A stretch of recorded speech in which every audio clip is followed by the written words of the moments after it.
Don't any of you have the guts to play for blood? I'm your huckleberry. That's just my game.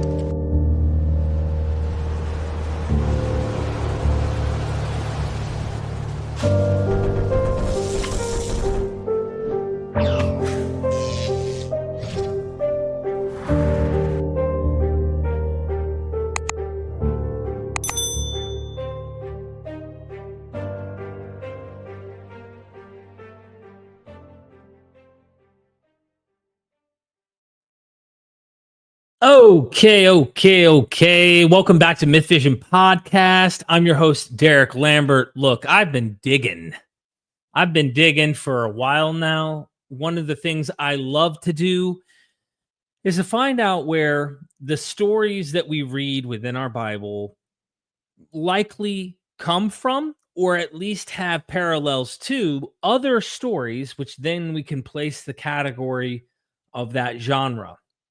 So, if you're new to the channel, I'm the host. Be sure to like the video, share this bad boy out, consider joining our Patreon or becoming a YouTube member. And I found some nuggets over the past few years. I've never done a video on this topic, even though I read it and I was like, man, coincidence?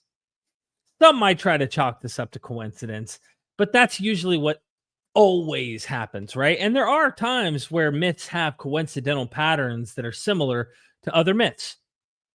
But in this video, we're specifically going to deal with Joshua chapters 1 through 8 in the Exodus conquest stories of the Bible and look back to an old ancient legend from Canaan. Now, here's the fun part. My scholarly friends who love to throw parallelomania at me, I have noticed a trend that if I go to Canaan, if I go to Phoenicia, they're not as quick, but if it's Canaanite, they're almost willing to just accept that there's something going on. So this shouldn't receive too much pushback with the parallels that we're going to be discussing today. I love going to the Greek stuff too. I love the Greek because I think that the Greeks not only later clearly have influence, but even with Phoenicia teaching the alphabet to the Aegean regions and the Greek islands and all of that, these stories, I mean, think of Heracles, Melkart, and Samson all within this. Let me pull up a map for you. All within this, where's a better one? I'd like to zoom in. I don't know if you can see. We're going to cover some of this stuff too. I want to get into around Canaan up to the Syrian and then Anatolian tribes all the way to the Greek islands. Like you're getting a lot of traveling during the Bronze Age and a lot of this material spreading. But even after the Bronze Age, you're finding stories travel, right? One of the things, this is actually an expansion. You can go here on Wikipedia, Neolithic Europe. And it talks about myths that are traveling from east to west. I have M.L. West's book, where's it at here? The East Face of Helicon, which talks about Asiatic elements that have moved west into Greek myth. There's a lot of great books out there. The Orientalizing Revolution, which goes into this stuff as well. I mean, how much of the East Mesopotamian, Hittite, Syrian mythology had made its way into the Greek world, right? But then how much of that made its way down into, Canaan, all the way down into Egypt? These are interesting questions I like to cover with MythVision. But today we're going to talk about a very interesting narrative that I think that most people have never even heard of. And it's the legend of Karit or Karit, K-E-R-E-T. I'm just going to probably continue with my butchered pronunciation about the name. And we're going to read from an academic that I think is a really interesting one, whether he's right on everything or not. It's Jan-Wim Wesselius, and his book that I would love to cover in more depth down the road is The Origin of the History of Israel. In this book, he thinks, whether or not he's right or not, he parallels Herodotus' histories, which, by the way, is composed of 9 books. For those who don't know, Herodotus wrote his histories in the 5th century. I believe it's the 5th, maybe 6th century BCE. I think 5th century BCE. Pretty much talking about the Persian Greek issues, but he goes to Egypt. He travels. He sees a lot of different cultures and documents a lot of information that we've actually fact checked today, proving that this guy was like spot on about a lot of stuff. Now, some stuff he clearly wasn't, but there's a lot of stuff that we've been able to fact check and go, wow, archaeology actually validated what Herodotus was saying back then. But in this book, he postulates that the primary history of the Bible, which is Genesis to, I think, Samuel, 2 Samuel, or Kings, it's 9 books, which is kind of an ironic. Primary histories being 9 books in the Bible. There's 9 books in Herodotus's histories, and he parallels the hell out of both Herodotus and the biblical texts. And he, in his opening chapters, like the very beginning, he really does a good job of trying to explain, like, what if we love to do hypothetical reconstructions, or what does this scribe or the redactors, what was before the version we have now? Why? Because we find like contradictory passages. We find like 2 creation accounts. We find 2 flood stories. We find Joseph's story has issues. Moses has issues. Who's his father-in-law is not the same. What mountain he goes up on is it Sinai or Horeb?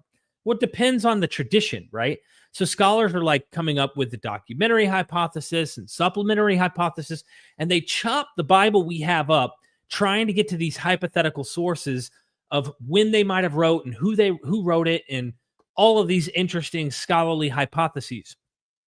In this book, he wants to kind of say, why don't we take the Bible as it is and try to, without needing to make any changes unless we're forced to do it in certain spots, let's see what the primary history rolls out and parallel it to Herodotus's history.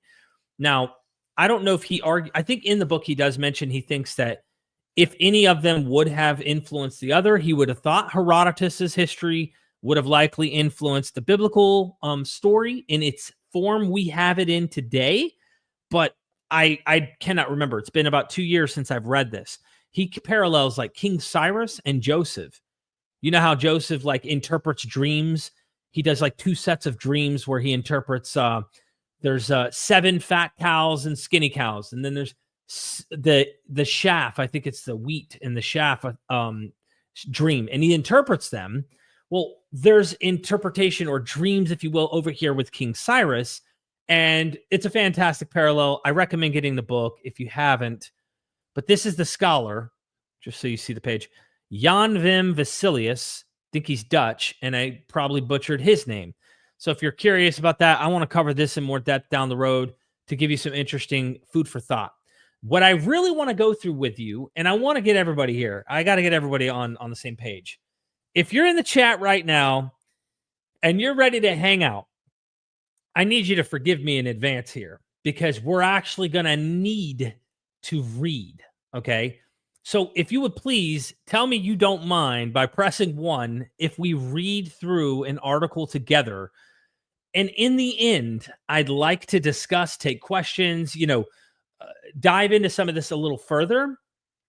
But this is a story that I am pretty sure in some way, shape, or form is influencing whoever the author or authors are of this Joshua chapters 1 through 8 narrative of the conquest, specifically the fall of Jericho, which we sang in Sunday school growing up. And the guys are circling the city for 7 days, and and then the walls come falling down, right?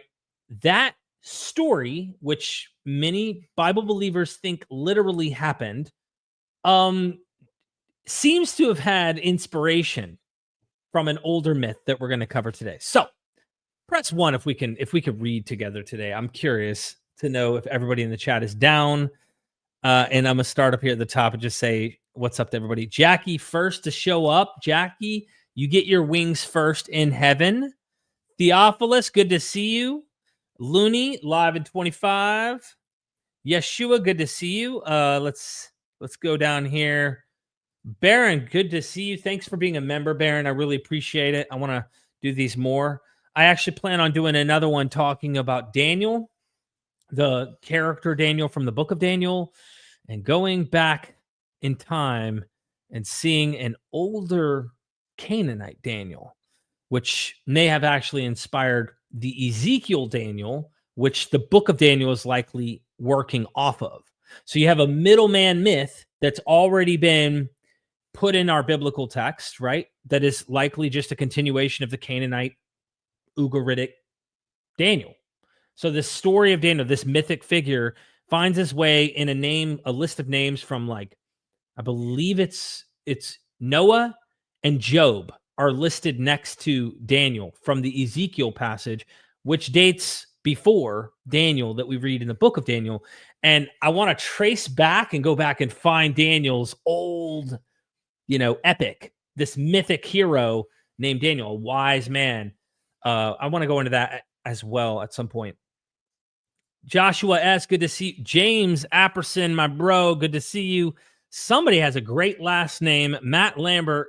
Is there going to be a scholar on today? We are going to be reading an academic that I think is a gem that many people have never really probably studied or read their work. So there will not be an academic on today. I don't call myself one. I think I wouldn't play that game, of course. There's so much fuss about that too. So I prefer to just go and read the academics myself and listen to different ones who don't agree with each other. I love doing that. And I know that it irritates some scholars who just want to poo-poo other academics, but it's my choice to say, hey, why aren't we listening to these different voices and then weighing the options ourselves, seeing maybe there's something to some of this stuff. Maybe not. It's a good mental exercise. We have Aladdin in the house. Everything is in Yemen. Westerners don't listen. I imagine tons of people don't listen. JC, did the Crocos robes of Eos become the Crocos yolk of the Easter egg? I don't have a clue. Alexander, good to see you. Shemsu, Solera, good to see. Doc Pleroma not in the hizzy. Good to see you, everybody. We are MythVision. That's right. Mandy Moorhall, Travis, Spectral, Tara, and we're getting those ones in. Now I'm catching up. Martin, good to see everybody here. All right, we're going to need to read in order to be able to actually captivate what this scholar's writing, and I'm hoping that you stick with us. So hit the like button. Let's get ready. I think it's important before we do continue that we have at least an idea of what the story is that we're talking about that predates the biblical text. If I didn't give that story, or at least an outline of that story, then I feel like I would be doing a disservice. So first things first, might get dark, might get light, depending on the screen I have pulled up. Let's pull up here. So I don't know what this website is. I was looking up something that gave me a little bit better information about the myth of Karit. And they're saying it's 14th century BCE. So in the 1300s, this is during the Bronze Age, and it is in Ugaritic, right? Ras Shamra, Syria. So you're talking the land where Israel was located, okay? And this is clearly their ancestors. And this heritage for this story, the myth of Karit, continues. I want to read the article, but let me give you the outline that I asked ChatGPT to help me with that kind of generally gives us an idea of what this story is going to be about that predates the Joshua conquest. Okay, the legend of Karit, a summary. The plight of King Kerta. This entire tablet is not preserved. The beginning and the end has been broken off. We do not have that. The scholars who've looked into this, but we have a good chunk of it in the middle. And so here's how it goes. King Kerta of Huber, despite being reputed to be the son of the great god El himself, was struck with many misfortunes. Although Kerta had 7 wives, they all either died in childbirth, meaning they're giving birth and they died, succumbed to diseases, or deserted him, leaving him without surviving children. He had also outlived all his brothers, making him the last surviving member of his family. This left his dynasty in ruin with no heir to continue his lineage. Pause real quick. Let me just make a comment. I looked up, are there any archaeological or historical external data to support the king Kerta, the legend of Karit? Was there a king ever named this? Was there a king who ever existed that's this? And scholars say they found nothing. Does that mean that there was some small little king somewhere in the backwater of, the region of Jerusalem or Samaria? Maybe, but it's likely a myth. And I want to bring to your attention an older myth, and that is the myth that comes from Mesopotamia, Itana, that's even older than the myth of Adapa. Itana was a king. He had no offspring. He's asking the gods for help. He sees an eagle that's trapped in some kind of mud or something he's trapped in, and a snake is coming to bite and kill the eagle. And I think he promised the snake to help the snake, but then turns out he helps the eagle. I cannot remember the story off the top of my head, but the eagle helps him by flying him up to heaven so that he can get a gift or a plant from the gods, which then grant him, children so that he can have an heir for the throne.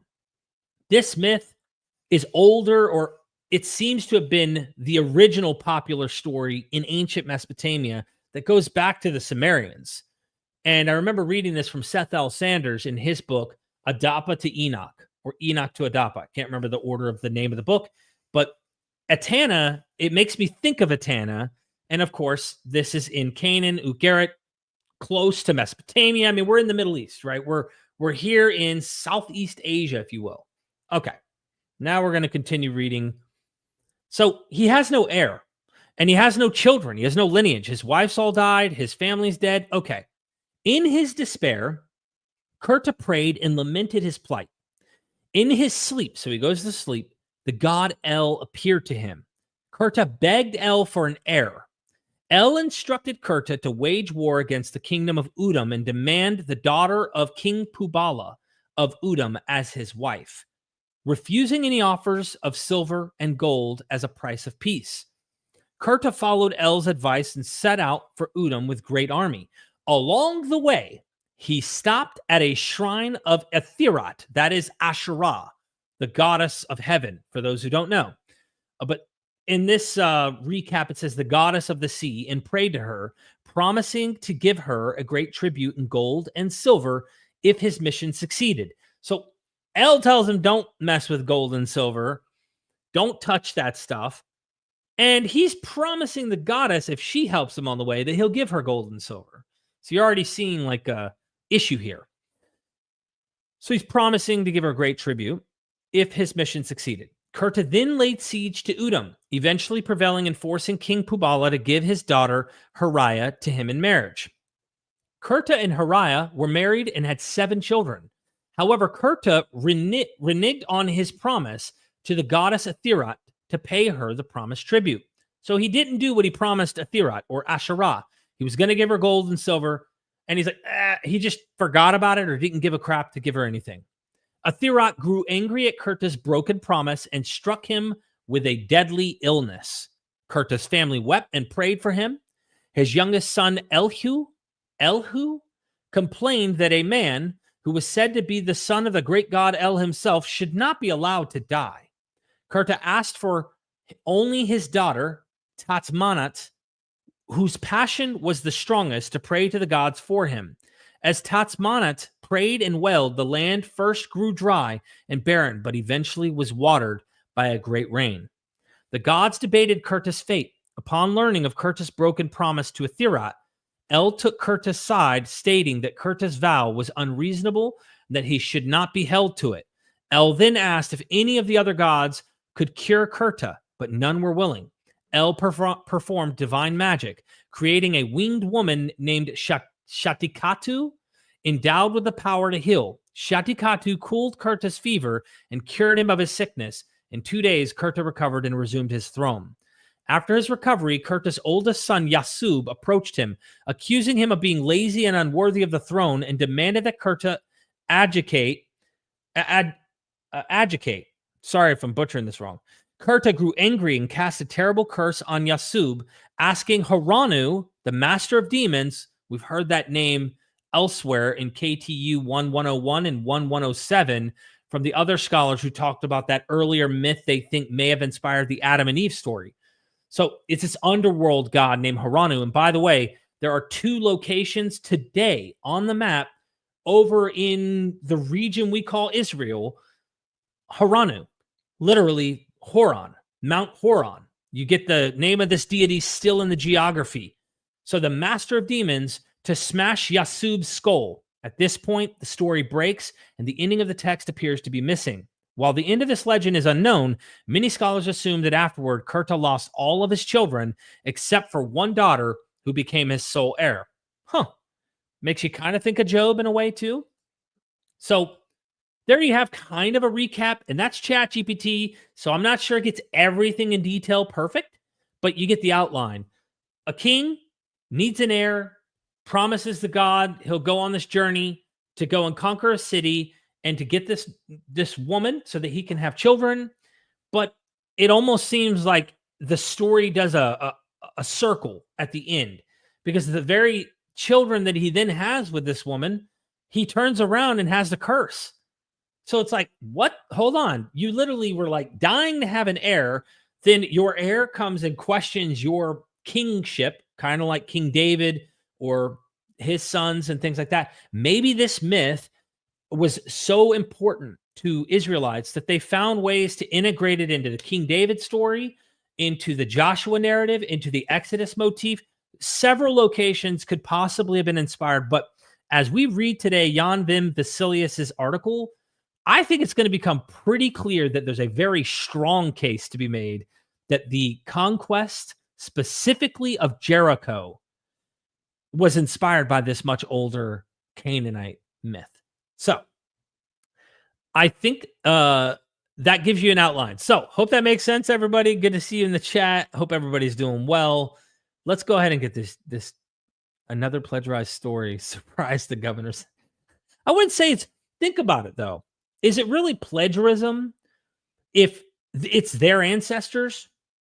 I mean, maybe they don't want to count the Canaanites as their ancestors. So in a sense, they're taking from their own ancestry and then assuming they're different from their ancestry. But I mean, these people are the continuation of the tradition of the Canaanites. So it's their story. They're just reworking it.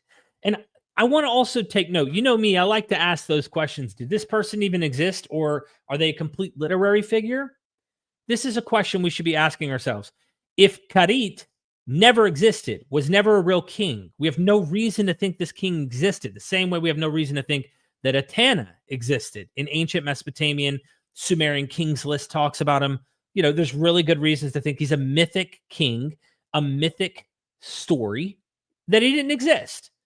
If this guy didn't exist, sure, we could argue Joshua still possibly existed, but when you're using myths to rewrite myths, why are we, without actually having external data that supports it to prove the historicity of someone, why not just go with the flow and suggest, yeah, Joshua seems to be a fictive literary character, and this is a founding myth of how the origin of Israel began.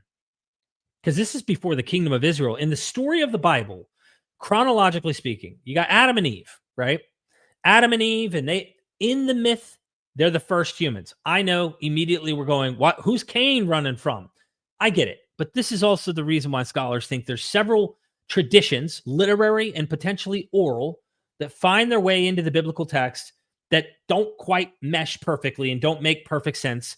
But the story goes, there's a genealogy from the first 2 humans down, then Abraham among all the 70 nations gets called, and then he's supposed to be the one who's going to bless all nations. So God's going to raise up this small nobody person and his family to be the greatest nation in the world. That's kind of how the story goes, and promises to send his own chosen people into Egypt so that they could become slaves. I love when the Christian friends of mine will go, isn't the Exodus amazing?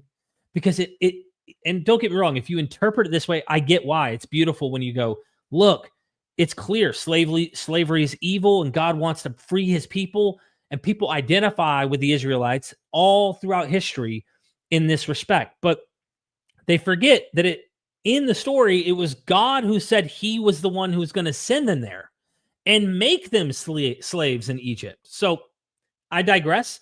So here they are. Now they need an exodus out of Egypt. When they leave Egypt, they have to conquest the land in which they're actually writing these stories, which is much later from the time they claim these stories are happening. And for anyone who wants to know more data on that, I would say Israel Finkelstein. And I can't remember the co-author of the book that he talked about, where archaeology buried the Bible, I believe it's called. Good book, really interesting how he shows some sites have never even been occupied based on archaeology beneath a certain level.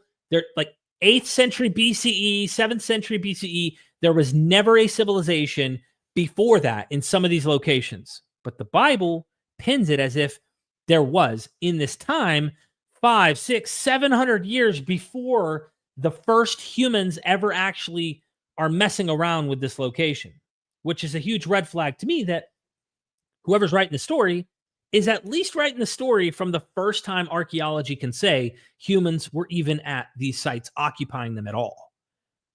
So that's a big red flag. Okay. I'm giving a lot here. Hope I'm not just rambling for no reason.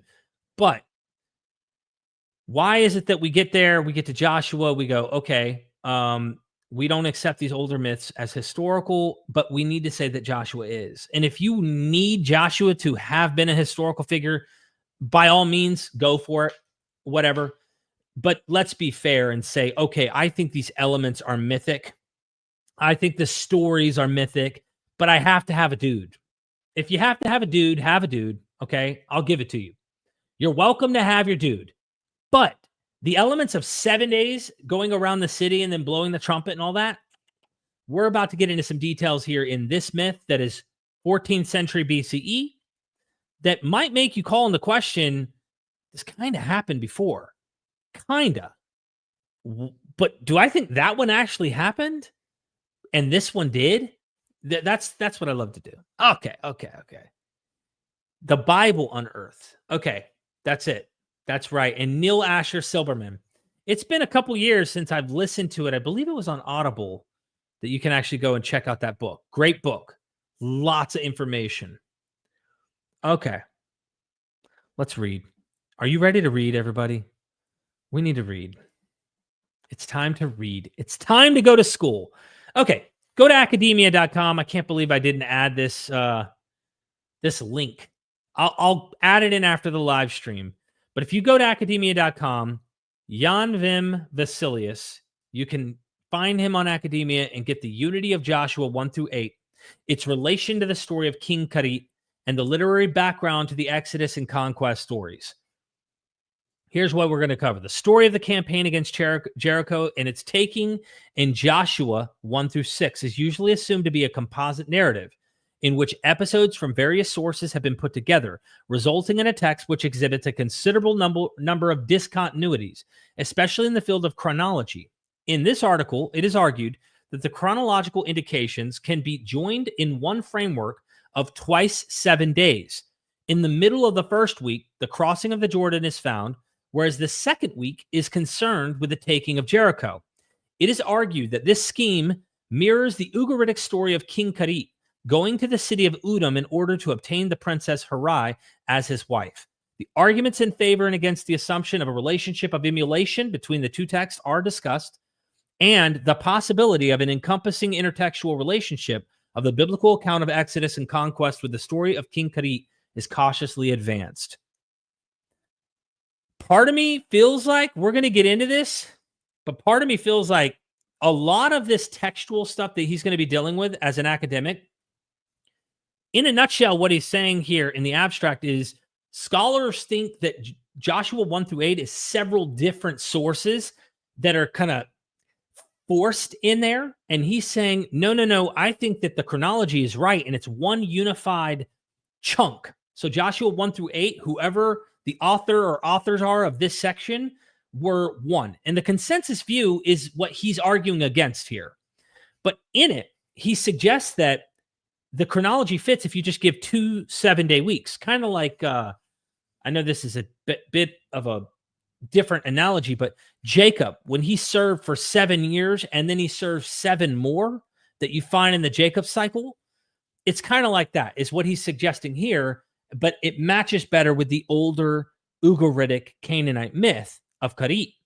And other scholars really get into the details of trying to say that it doesn't work, the chronology doesn't fit.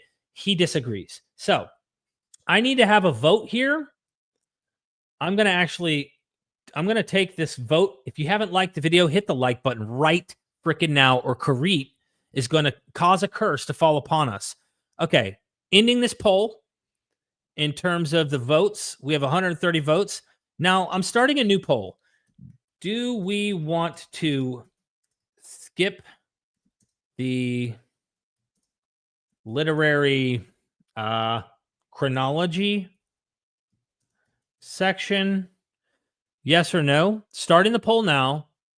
And I want to know from you if we want to read through and hear his arguments of why this is a unified literary composite, if you will, or if we need to skip ahead to try and find the section where he's able to parallel both the stories and get more into that.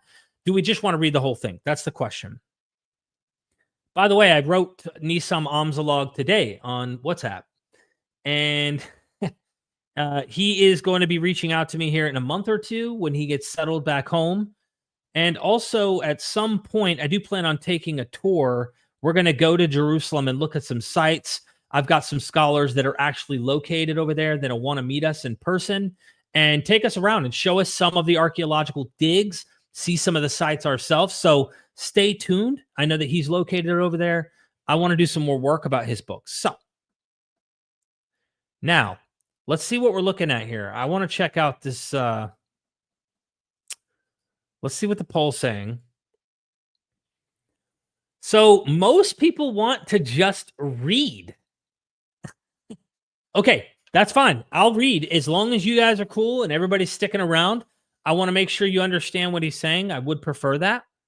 And I think it might be important I pause along the way. Scream at me. Someone slap me with a super chat if you need me to stop.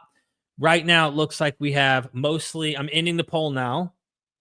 And it says we have, let me refresh the screen here.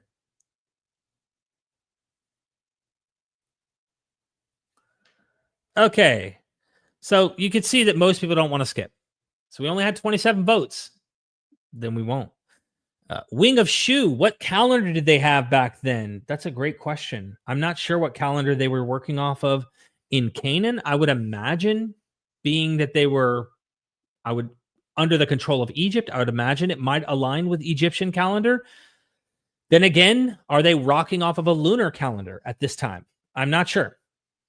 I'm not 100% sure. I do know that there is, I don't know if this is related to the calendar, but there are goddess figurines with 2 male sons.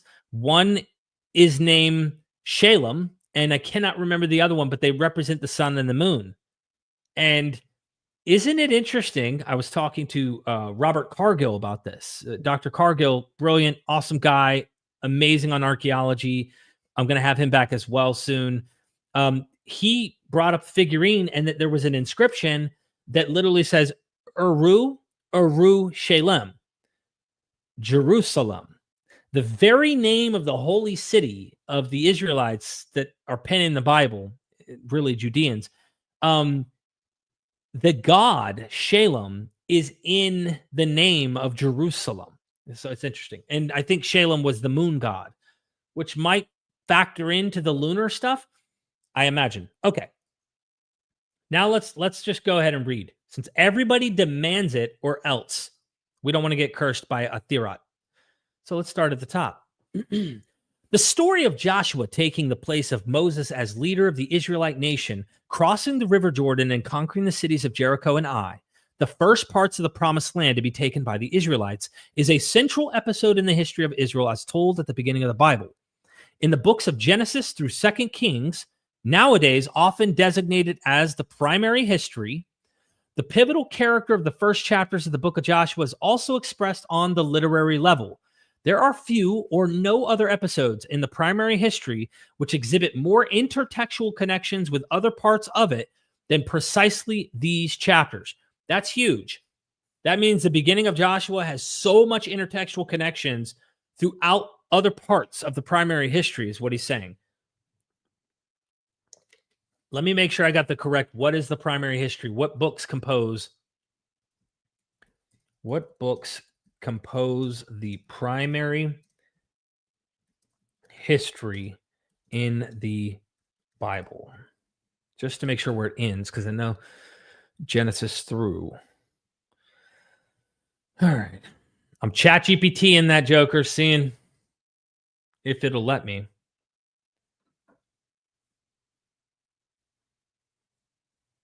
And I think it's 2 Samuel, but okay. Specific scholarly grouping of biblical books in the Hebrew Bible, also known as Old Testament, includes the books Genesis, Exodus, Leviticus, Numbers, Deuteronomy, Joshua, Judges, 1 Samuel, 2 Samuel, 1 Kings, 2 Kings. I'm sorry. So there isn't 9 books. Maybe if you count 1st and 2nd Samuel as one book and 1st and 2nd Kings as one book, but it would be 9 then, but I guess it's actually 11. So we need to understand what he's talking about here then when he talks about 9 and 9. So maybe they were composed as, I don't know. That's really odd. Okay, now we have an idea what the primary history is. Without attempting to be exhaustive, we mention the well-known cases of the crossing of the River Jordan, Joshua 4, to be compared with the crossing of the Red Sea, Exodus 14, and ultimately with Elijah and Elisha's crossing of the same Jordan, 2 Kings 2, 8, and 14. The 3-day search for the spies, Joshua 2:22, and the 3-day search for Elijah, 2 Kings 2:17. The command to Joshua to take off his shoes, Joshua 5:15, and a similar order to Moses at Horeb, Exodus 3:5.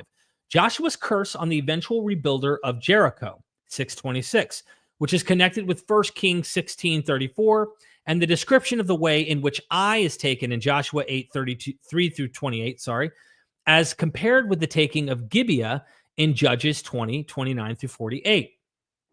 While most scholars recognize the existence of these connections, at the same time, there is almost a consensus that this part of the book of Joshua was not composed as a literary unit, but has been put together by one or more editors from various materials.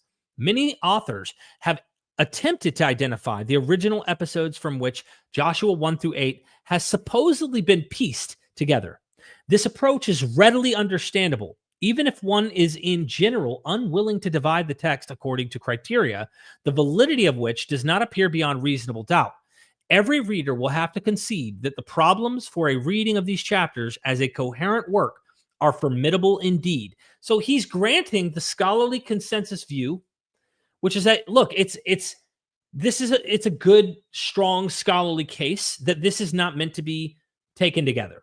You know, chapters 1-8 in Joshua are not meant to be taken together. There's a good scholarly case. However, don't give up on me, he's saying. Let's get into what he says. And let me zoom in a little more. I think I want you to be able to read this better. Okay. Formidable indeed. One of the striking problems which the reader of Joshua 1-8 encounters is the abundance of absolute and relative chronological indications in the first 6 chapters. Apart from the incident of the 7 days when the Israelites circled Jericho for 6 days in silence and saw the fall of the city on the 7th day, Joshua 6. These appear fragmentary and also do not seem to fit easily into a single, coherent chronological scheme. This observation is even more remarkable in the light of the scarcity of chronological information in the rest of the book of Joshua. Scholars have suggested many different ways of dealing with the chronological side of these chapters. Most of these proposals entail some kind of critical intervention in the text, and apparently no one has tried to read the text of Joshua 1-8 as we now have it as one unitary composition with a well-considered chronology, except for those who largely refrain from asking literary and text-critical questions. Yet we will see that on the basis of the indications of time provided in the text, if we take them completely seriously, we can indeed reconstruct one single chronological scheme which must underlie these chapters, which also makes it less likely that the discontinuities in the text are to be explained from its supposed history. It would seem, by contrast, that they are to be explained on the synchronic level also. We will first list all the explicit and implicit chronological indications which are relevant within the framework of the narrative in Joshua 1 through 5. From chapter 6 onwards, the chronological indications stop being problematic. Okay. And I think now we're reading this. Let me just check on everybody here. Is everybody alive? Everybody in the chat alive and well? Nobody has fallen ill to a Thirot yet, correct? Everybody's okay? Good to see you, Joe. Shout out to all the redactors. Hallelujah. Good to see you. Yarik, I'm not sure how to pronounce that, is the moon deity. Interesting. Is that the counterpart to Shalem? What up, cracks? Good to see you in the house. I'm hungry. Well, L's going to fill your hunger here, Exo Music. I'm pretty sure. Let's get it, Brody. Okay. I'm making sure you're alive. The mother frickin' Wendyberg in the hizzy. She's driving, but yeah, she's ready. Okay, so you can't watch my face. I'm going to give you looks while you're driving. You won't have a clue because the curse might come and go as I'm reading. Not dead yet. Oh, that's awesome. Yeshua Reloaded. Derek, I learned more on this channel than I did 10 years in Jesuit schools in college. Hallelujah. You found your church. I love it. Thank you. Yeah, guess what? You may not believe this, but I've learned more from this channel than I ever did in any college or any Christian classes that I ever had growing up as a Christian. But I'm just kidding. Of course, that's not a shocker. I've sat at the feet of literally gods in the field of academia, just laying nothing but wisdom and knowledge and all sorts of insight. Plus, I got to read a bunch of books. But when you do this full time, if you're going to do it right, come on, let's keep it real, everybody. If you're going to do this right, you don't just interview. I mean, you could be a people person like me, wing an interview. Oh, welcome back to the channel. So-and-so, so-and-so, so-and-so. So what do you have to teach us today? And that's it. I prefer to grab a book, read the book as much as I can. If the time permits before the interview, most of the time I like to finish the book, and I'm old fashioned. I like to read from the beginning to the end and then have this deep dive.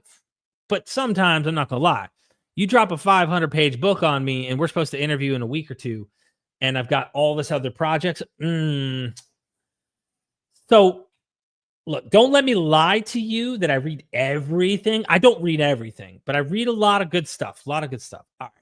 Derek and the gang, Bobby in the house, pants on, Solera, but on OnlyFans, pants off. We get that. It's totally understandable. We got to make a living. Midwest Mysteries, thanks for all you do. You inspired my channel. Midwest Mysteries. Now you got me having to pull up your channel. Hold on. Who's Midwest Mysteries here? Midwest Mysteries. All right, I found you. I'm subscribing. All right, my friend. Looks like you just started this thing. So we're about to do this. We're going to do this because this is how we roll over here at MythVision. We're going to stop sharing this screen for 1 second. We're going to show your channel, and everyone in the chat right now is going to subscribe to your YouTube channel. And we're just going to show you some love right now. That's the only thing I could think of.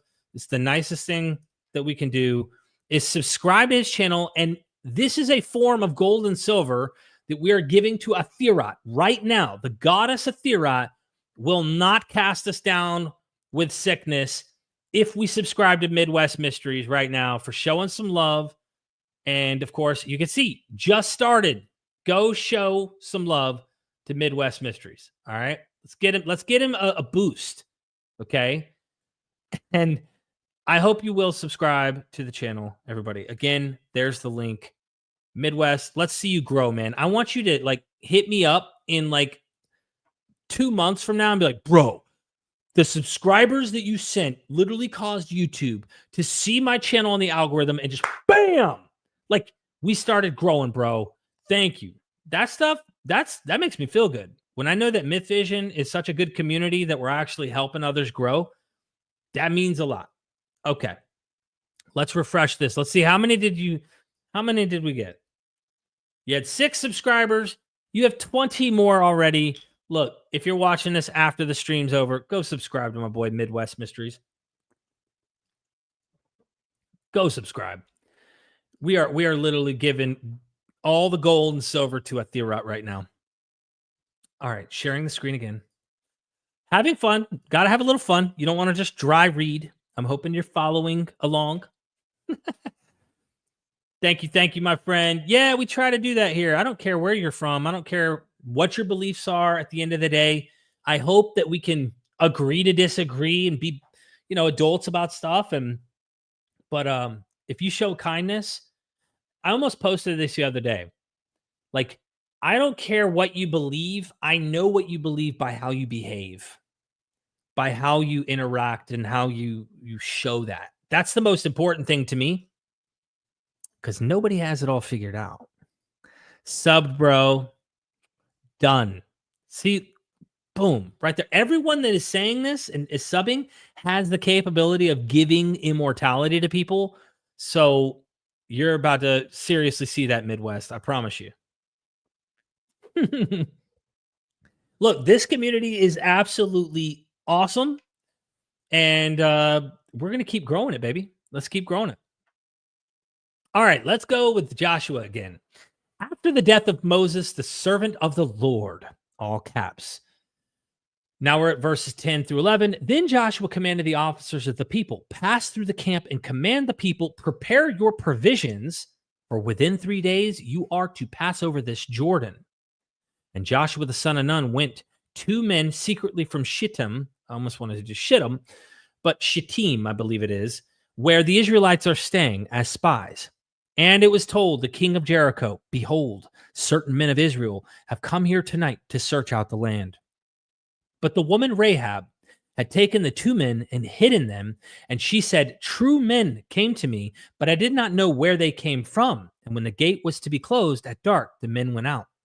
Before they lay down, she came up to them on the roof and said to the men, and she said to them, go into the hills, lest the pursuers meet you, and hide yourselves there 3 days until the pursuers have returned. Then afterward you may go your way. They departed and went into the hills and remained there 3 days until the pursuers returned, for the pursuers had made search all along the way and found nothing. Then the 2 men came down again from the hills and passed over and came to Joshua the son of Nun, and they told him all that had befallen them. Is this on the screen? Yeah, we're on the screen. Okay. Cool. All right, let's keep going. I believe let's just read that again. They departed and went into the hills and remained there 3 days until the pursuers returned, for the pursuers had made search all along the way and found nothing. Then the 2 men came down again from the hills and passed over and came to Joshua the son of Nun, and they told him all that had befallen them. Early in the morning, Joshua rose and set out for Shittim with all the people of Israel. And they came to the Jordan and lodged there before they passed over. At the end of 3 days, the officers went through the camp and commanded the people, when you see the ark of the covenant of the Lord your God being carried by the Levitical priest. And Joshua said to the people, sanctify yourselves, for tomorrow the Lord will do wonders among you. And the Lord said to Joshua, this day I will begin to exalt you in the sight of all Israel, that they may know that as I was with Moses, so I will be with you. The people came up out of the Jordan on the 10th day of the first month, and they encamped in Gilgal on the east border of Jericho. While the people of Israel were encamped in Gilgal, they kept the Passover on the 14th day of the month at evening in the plains of Jericho. And on the morrow, after the Passover, on that very day, they ate of the produce of the land, unleavened cakes and parched grain. And the manna ceased on the morrow, when they ate of the produce of the land, and the people of Israel had manna no more, but ate of the fruit of the land of Canaan that year. When Joshua was by Jericho, he lifted up his eyes and looked, and behold, a man stood before him with his drawn sword in his hand. I think that's when he comes before the angel of the Lord, or God. Here's an interesting chart. I believe he's trying to explain the chronology with these graphs and explaining the 2 sevens. So he's trying to explain, like, there's the Passover, that the 3-day journey, then they're crossing the sea, then there's 3 more days, which would be 7. There's table 1, the chronology of Joshua 1 through 5, and the mirror-like congruence between. Let's skip down just so you can see the second graph. The crossing of the sea and the I believe Jordan, he meant to write, river within their respective context. So there's the 2 graphs. And you can get this on academia for free, by the way. If you want to actually go and someone wants to really sexy up the charts, you can go and probably put this in ChatGPT or enhance graphs if you want, whatever. You can play with it. So here we go. As we see in the above list, the indications of time in the first 5 chapters of the book of Joshua are of various kinds. In one case, an absolute date, sometimes the passing of a number of days, usually 3, sometimes the time of one event in relation to another, and a few cases in which the passing of time is indicated in a less obtrusive way. For example, because an event is told to happen late at night or early in the morning.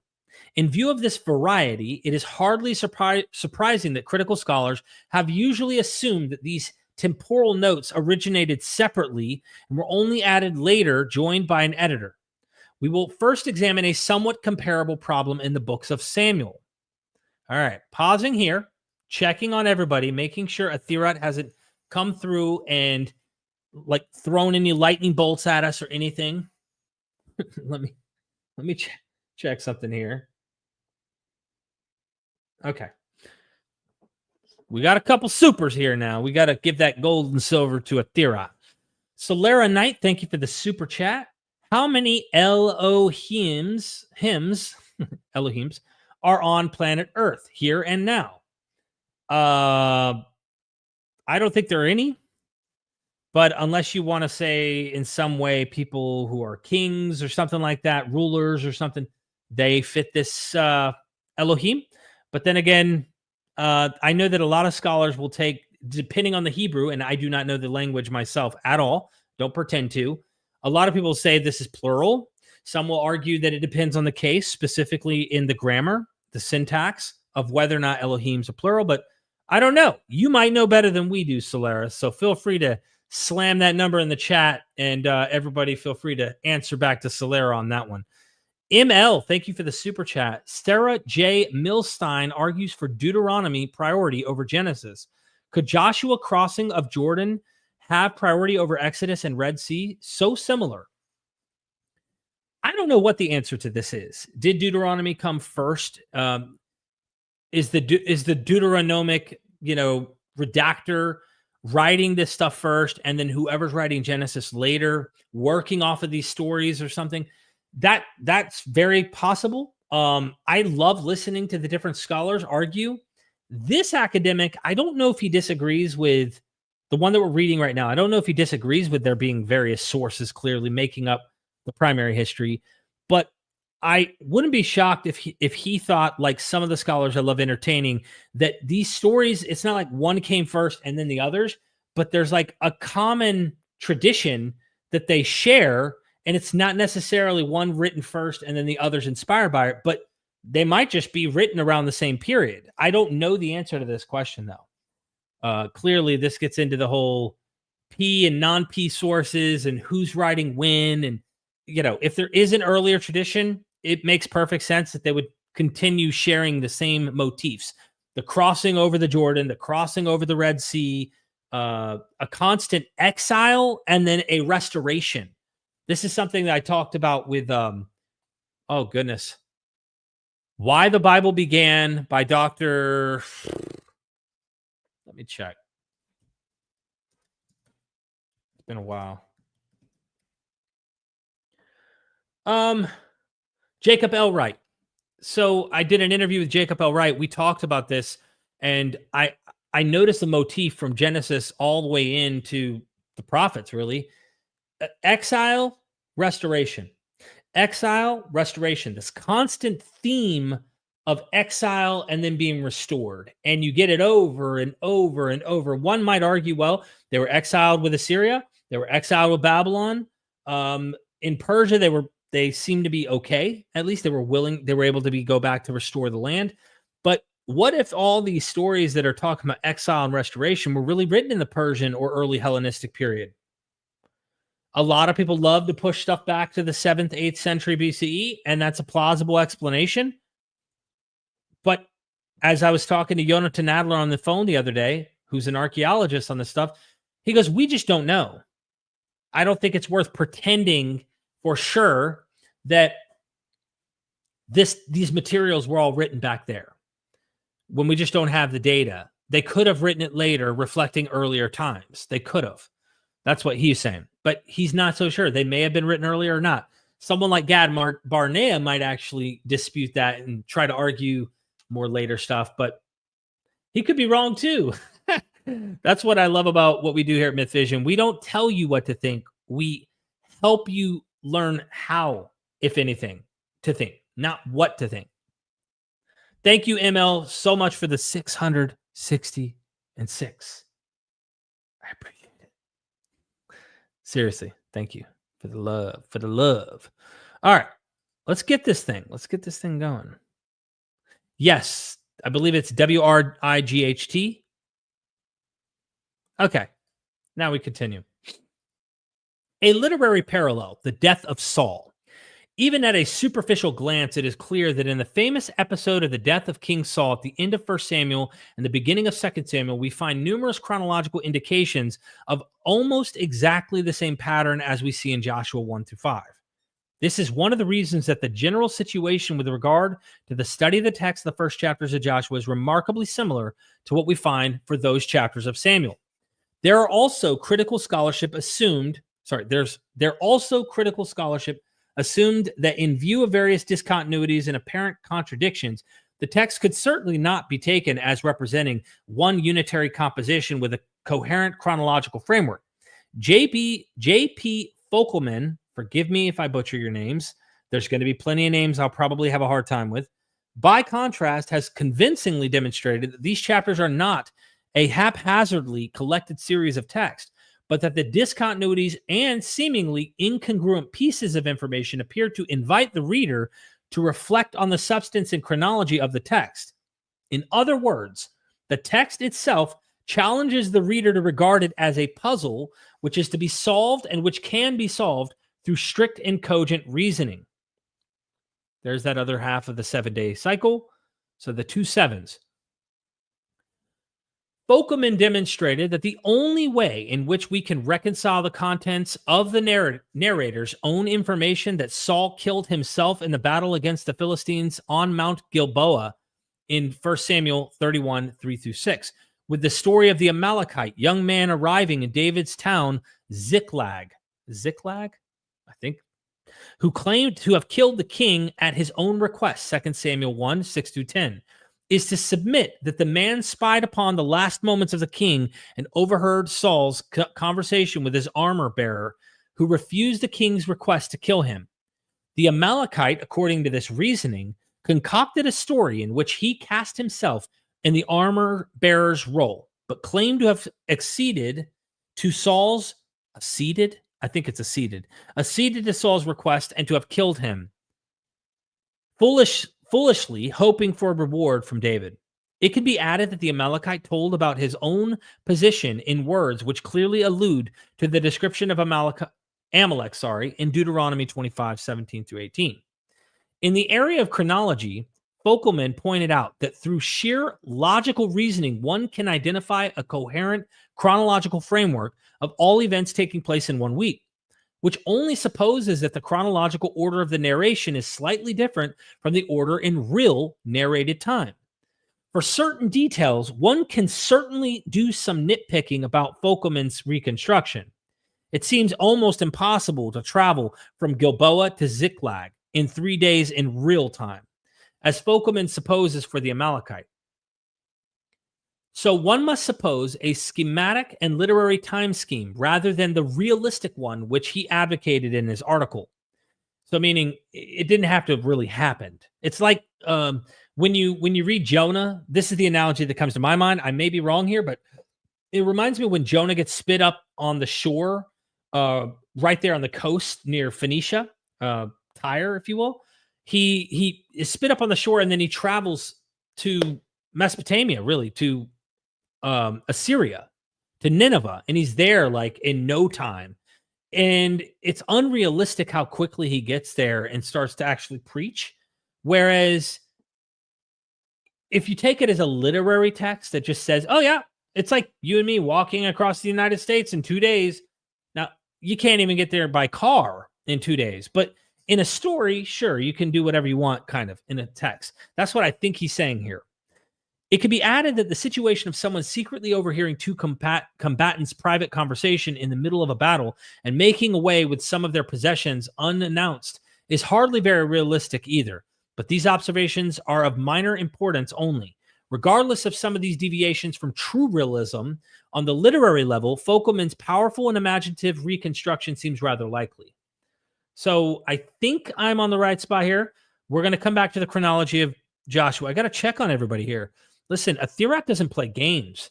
A Therat does not, and neither does El. El gets drunk and will whoop some ass. Like, you got to watch out, okay? The Ugaritic El that we read about, scary dude, okay? He can be scary, but so can a Therat. So, thank you, Derek. Thank you, Action Jackson's champion at the bit. I appreciate the support. All right, is everybody alive and well here? I'm going to do a quick poll and make sure Therat isn't killing anybody or doing something crazy here. So, new poll. Who are you more afraid of? And then we're going to put Therat L. Starting poll right now. Everybody vote. Who are you more afraid of? A Therat or L? And I tell you, the wrath of a mother is scary. You could be a badass, but let me tell you, you got to really watch out. So think hard before you answer this test right now. I just sent you because a Therat might be watching. Okay? I'm checking back in with you in just a moment. We're going to read the chronology of Joshua and see where things are at here. Hold on. Doc Pleroma not tagged me here. It's MythVision podcast. Correct, Derek. A conquest calendar written in reverse from theology back to storytelling. Thanks, Doc. Appreciate that. Whenever I think about Saul's conjuring Samuel's ghost through the Witch of Endor, I think of Endor and Return of the Jedi and the Force ghost appearing there. I guarantee you there's some smart people who help craft these modern myths using these ancient stories. Guaranteed. Especially in like Star Wars and all that. Very clever. Okay. Let's you're listening. Joe said they're listening. All right. We're going to continue reading. And we're going to get your poll here in a minute. Keep in mind, you might want to watch out. Be smart in your decision. We're going to find out how many of you are making the right choice. The chronology of Joshua 1-5. With this parallel in mind, we shall examine the chronological aspect of the Joshua 1-5 again. Noting the results of our discussion as it develops on the right-hand side of Table 1, it seems a reasonable supposition that if there is no indication whatsoever of the passing of time, events take place on the same day. So unless the text notes that another day came, all the events that they describe happen on that same day within Joshua 1-5. That's what it seems like it's saying. If this were not to be the case, any attempt at establishing a chronological framework would be doomed to failure. I think we would agree with that. We shall take the adventures of the spies as our point of departure. They are apparently sent out at once in 2-1, on the same day that Joshua issued his command to the Israelites to prepare to cross the Jordan River within 3 days. This day we shall call D1, using D2, D3, etc. for the subsequent days. The spies evidently arrive in Jericho on the same day in the evening, 1-2, and lodge with Rahab, but it is clearly still the same evening of D1 when the king's men inquire after them, 2-3, during the night, but before they have the opportunity to go to sleep, in 2-8. Rahab lets them escape from the city and advises them to stay in the mountains for 3 days. So that's in chapter 2, verse 16. Advice which they follow, 2:22. After that, they come down again and go to meet Joshua on the other side of the Jordan, 2:23, which implies that the crossing of chapters 3-4 had not yet taken place. On which day did they meet Joshua? There are basically two options, depending on whether the 3 days in hiding had completely passed or just part of them. They left Jericho on the night between D1 and D2, remained hidden during D2, D3, and D4, and either met Joshua on D4, which we're right here for readers, early in the morning of D5. The chronology of Joshua and the Israelites interestingly exhibits a kind of mirror image of this problem. Joshua lets it be announced on D1 that within 3 days the Israelites will cross the Jordan in 111. If this really happened as announced, and there is no reason to suppose the contrary, there are two options, depending on whether this period is counted as inclusive, the first day being D1.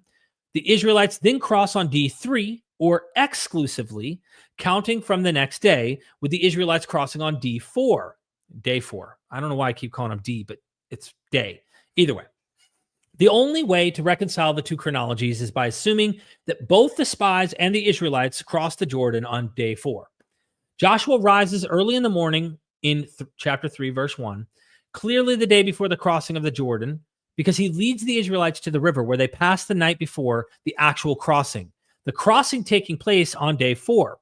We must assume that 3-1 takes place on day 3, as well as some preparations for the crossing. Now, we're getting in the weeds here of days. Let me double check on y'all. Make sure y'all are all right here, because I hope we get through this soon so that you can see the earlier myth. Everybody okay? Give me a 1 in the chat right now if you're doing okay. If you haven't ended up having worms come out of your belly, as we've seen some of the curses in the Bible take place, I sure hope I don't see anybody with that. There's nobody who's just like falling instantly ill. I mean, we are dealing with some ancient stuff here, so you got to be careful. We got a 1 here. We got a 1.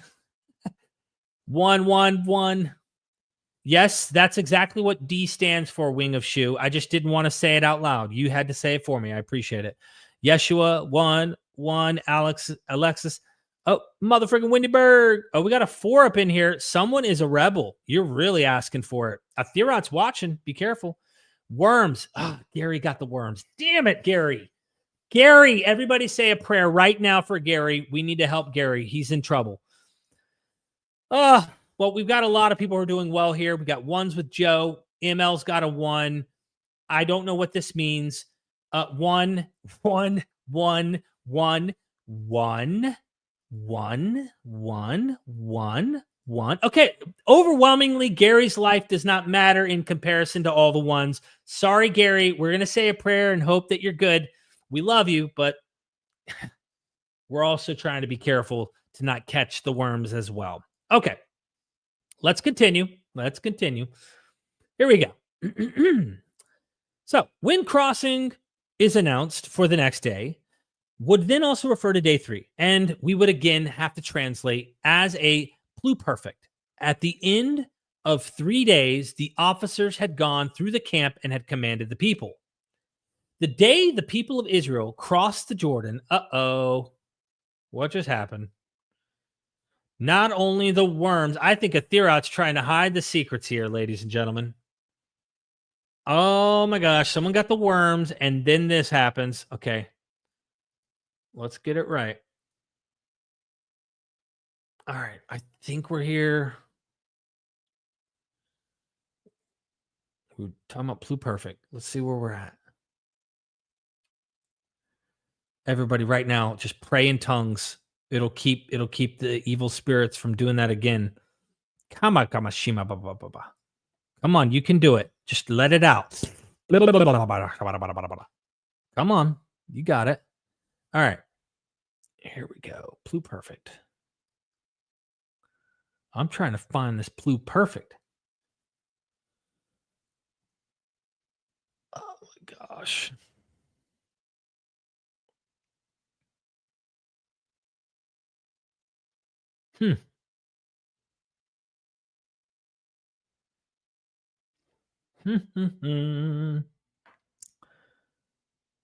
I guess we pick up. I mean, I've lost my train of thought here. Goodness gracious, someone help me. Oh. Okay, let me keep trying. I feel like The words are blending together. Let me see. Perfect. There we are. Okay. Found it. At the end of 3 days, officers, blah, blah, blah, blah, blah. Okay. The day the people of Israel crossed the River Jordan is noted to be the 10th of the first month, Nisan, in the later Jewish calendar. Though the name, I'm going to stop mentioning the references. You could see the numbers on screen. This is chapter and this is verse. When you see like a 4 and then you get the verse right after with the comma, he's just saying chapter 4 of Joshua, verse 19. We're still in the first 5 chapters of Joshua, right? Okay. Nisan in the later Jewish calendar. Though the name of the month is never given, for ease of reference, we will refer to it as Nisan below, which we noted to be D4, day 4, in our chronological scheme. Several days later, they celebrate Passover, as is said in 5:10-12. I felt like I needed to read that reference. While the people of Israel were encamped in Gilgal, they kept the Passover on the 14th day of the month at the evening. One would expect the day to start at the evening so that it would supposedly be the evening at the end of the 13th, beginning of the 14th day of the month. So it would be at the end of day 7 and the beginning of day 8 that the Israelites celebrate this festival. Alternatively, one can adduce Numbers 33:3, where the Israelites leave their slavery in Egypt on the 15th of Nisan, apparently during the night after the celebration of Passover. While the latter option seems somewhat more likely and is to be found in the table, in both cases, a period of 7 days would have passed since the beginning of the book of Joshua, with the cultic event at the Jordan in the middle of this week on day 4. It is not clear whether the story moves on at once, with the Israelites circling Jericho for the first time on the first day of Passover, or whether there is an interval of time between these events. In any case, the story of Jericho is again centered around a 7-day interval, divided into 6 days of silence and a 7th day of noise, followed by the entry of the Israelites over the destroyed walls into the city.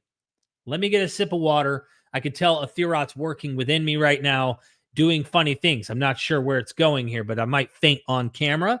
But we don't want that. We don't want me to... Oh, crap. Pray for me. Pray for me. Something's happening, ladies and gentlemen. Right now, pray for me. Right now, I need it. Trying to get this holy water in me right now. It burns. This burns. Oh. Okay, let's pause for a second. We need to see where everyone's at. Maybe that's why I just fainted on camera. That's probably why, because I think the votes might be screwed up here. All right, we're ending the poll. Let's see what happened. How many people voted Athirot? How many people voted L? Oh my gosh. That's why I just passed out. Look at the freaking votes right now. I mean, how are you going to vote 55% for tyrannical L, okay? When Athirot has all the power and we know it. Like, she's really the one pulling the strings here. We've been tricked. Something's going on. I think there's something really going on. I tell you, that's what happened. I should start a new poll. We need to do a new poll.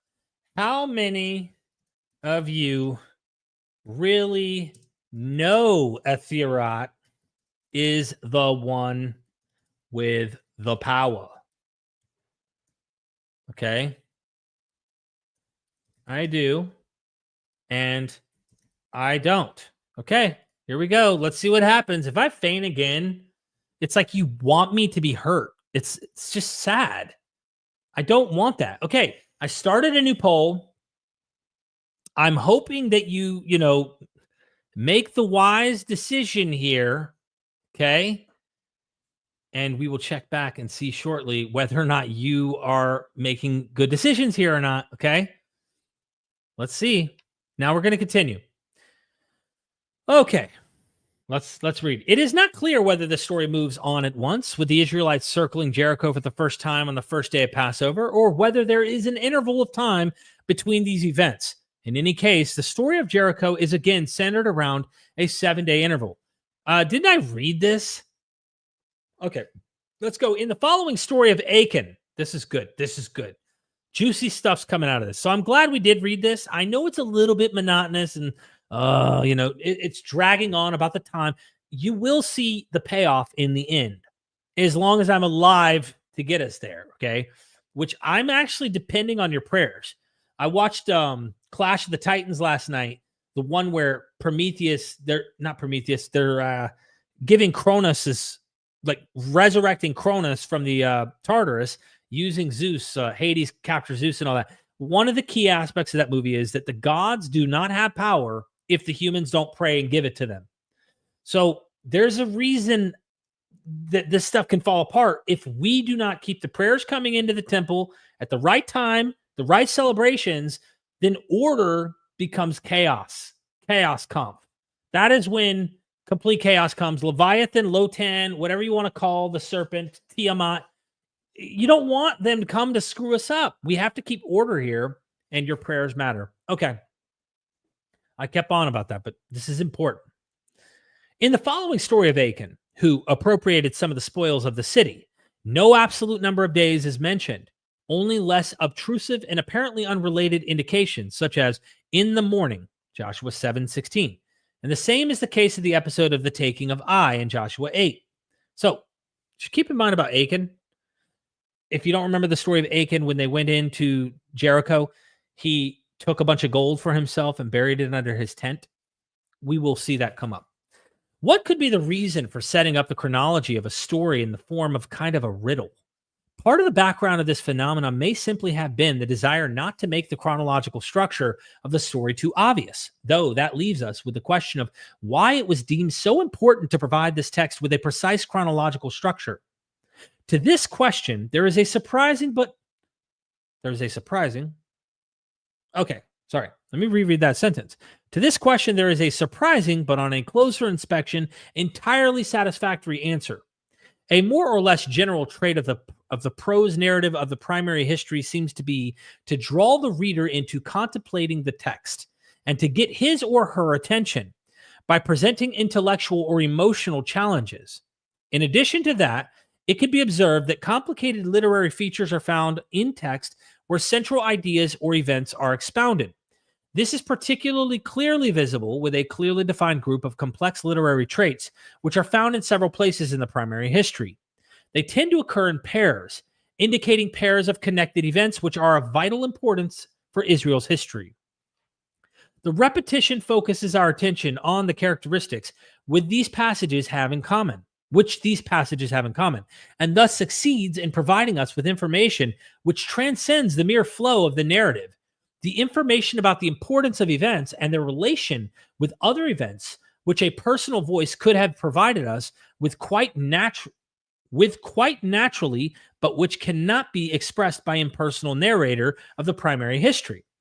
Thus we see, besides the twofold chronological riddle discussed here, the discontinuous insertion of Abram's encounter with Melchizedek in Genesis 14, the first implicit mention of the city of Jerusalem in the Bible, and of the story of Judah and Tamar in Genesis 38, the first mention of, the beginning of, King David's genealogy. So that was a little complicated. I don't really want to butcher this, but it seems like there's already anachronistic foreshadows of stuff that we see that comes later in Genesis, as he's talking about with Melchizedek and with Judah, the story of Judah in Genesis 38 and Tamar. And then what else did they say? I think that was the main thing. And it's King David's genealogy is already being mentioned. Okay. The literary unit of Joshua 1 through 8. Let me check on you now.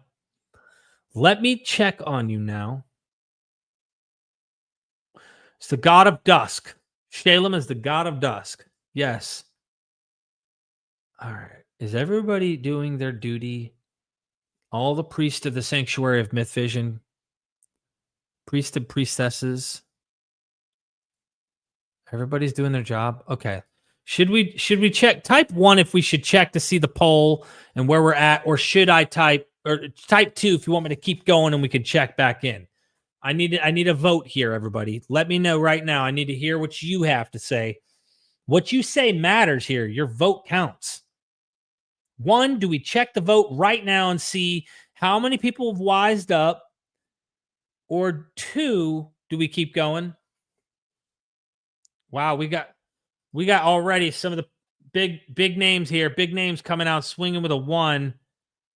Uh-oh, Martin is bucking against the grain here.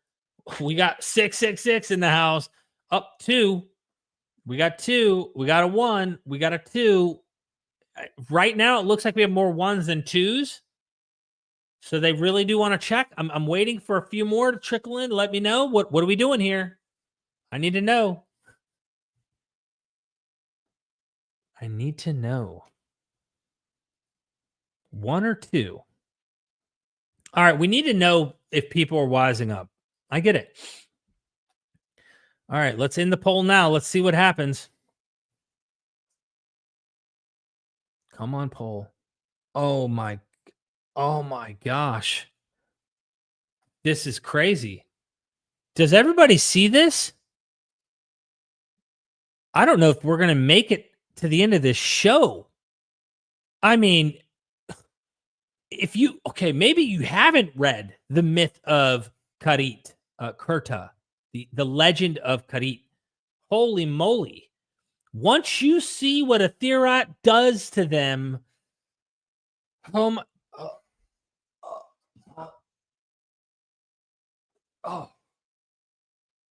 gosh, I don't know if I can make this, fam. It burns again. The worms are squirming in me right now. Help me out, fam. Together, we need to speak in tongues on this one. Come on. You got to put your hand up like that. Sometimes you can put different numbers up while you're doing it. It helps. Anybody. All right. I'm going to try and continue, but I think that people eventually learn, right? That's just the way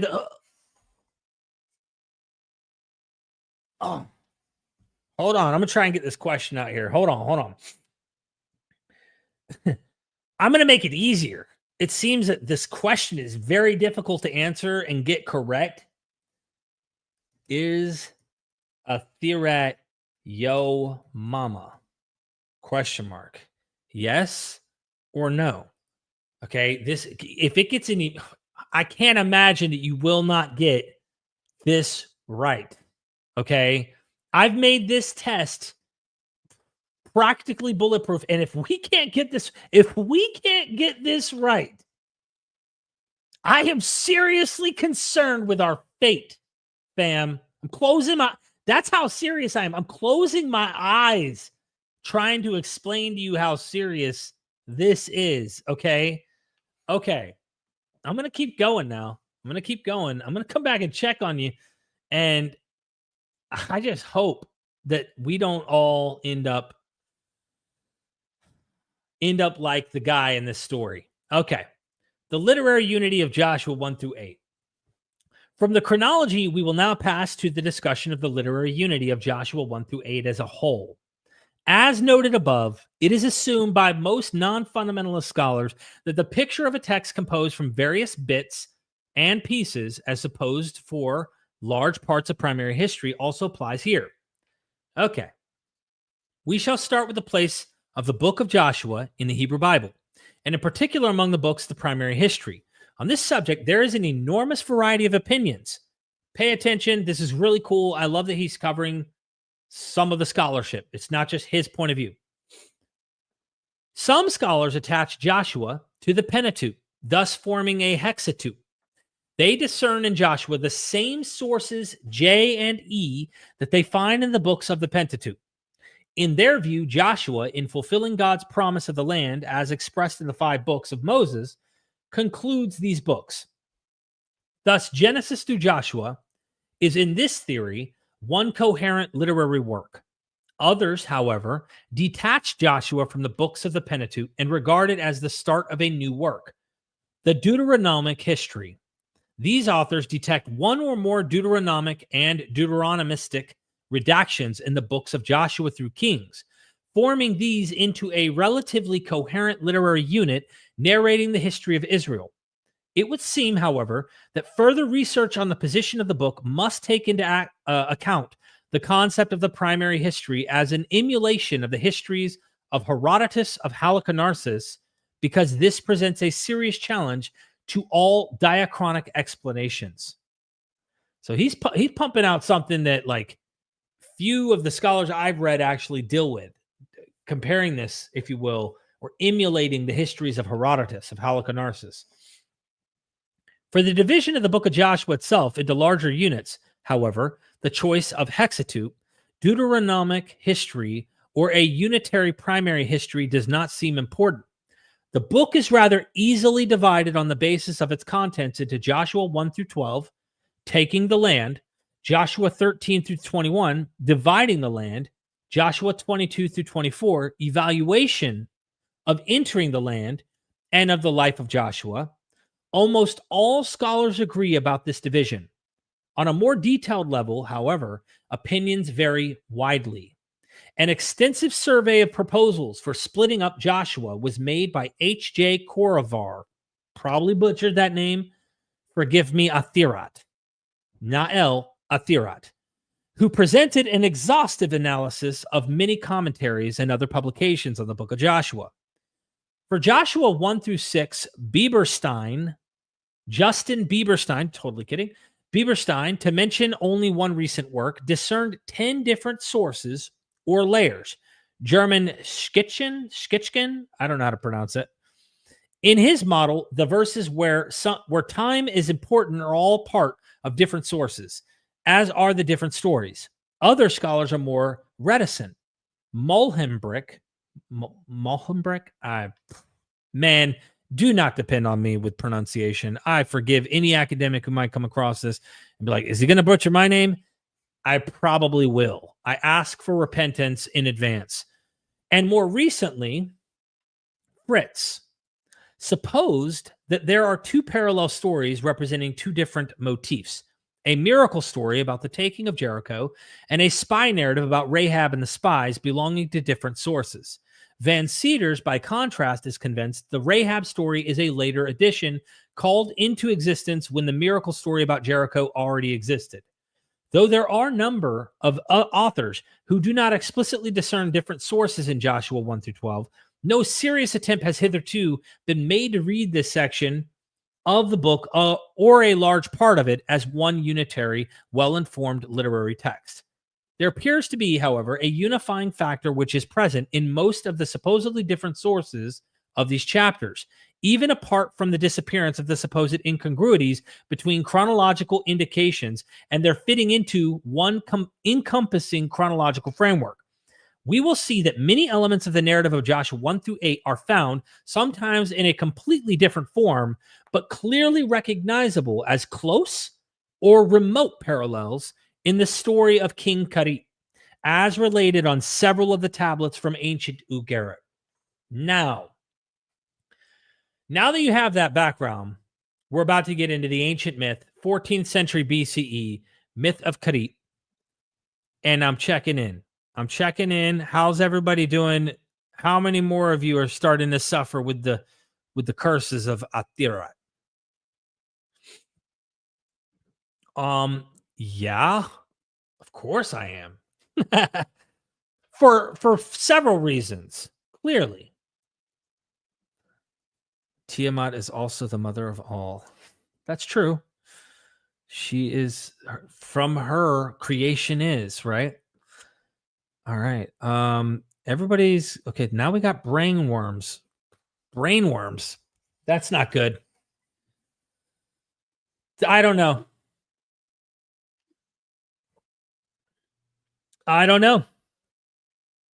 You love the spirit. Okay. What's up, Indonesia in the house? Good to see you. Randy. Glad you're here. First time here? Well, I'm glad you're here, and I hope you stay. We're going to cover a very old story that seems to be behind the Joshua Conquest Jericho story. And, before I did this video, I thought, okay, are there other Assyrian king conquest that might have influenced what the conquest of Joshua and all that cool stuff. That could have been a video in and of itself. And I was like, I'm just going to stick to like this one thing and read it with you.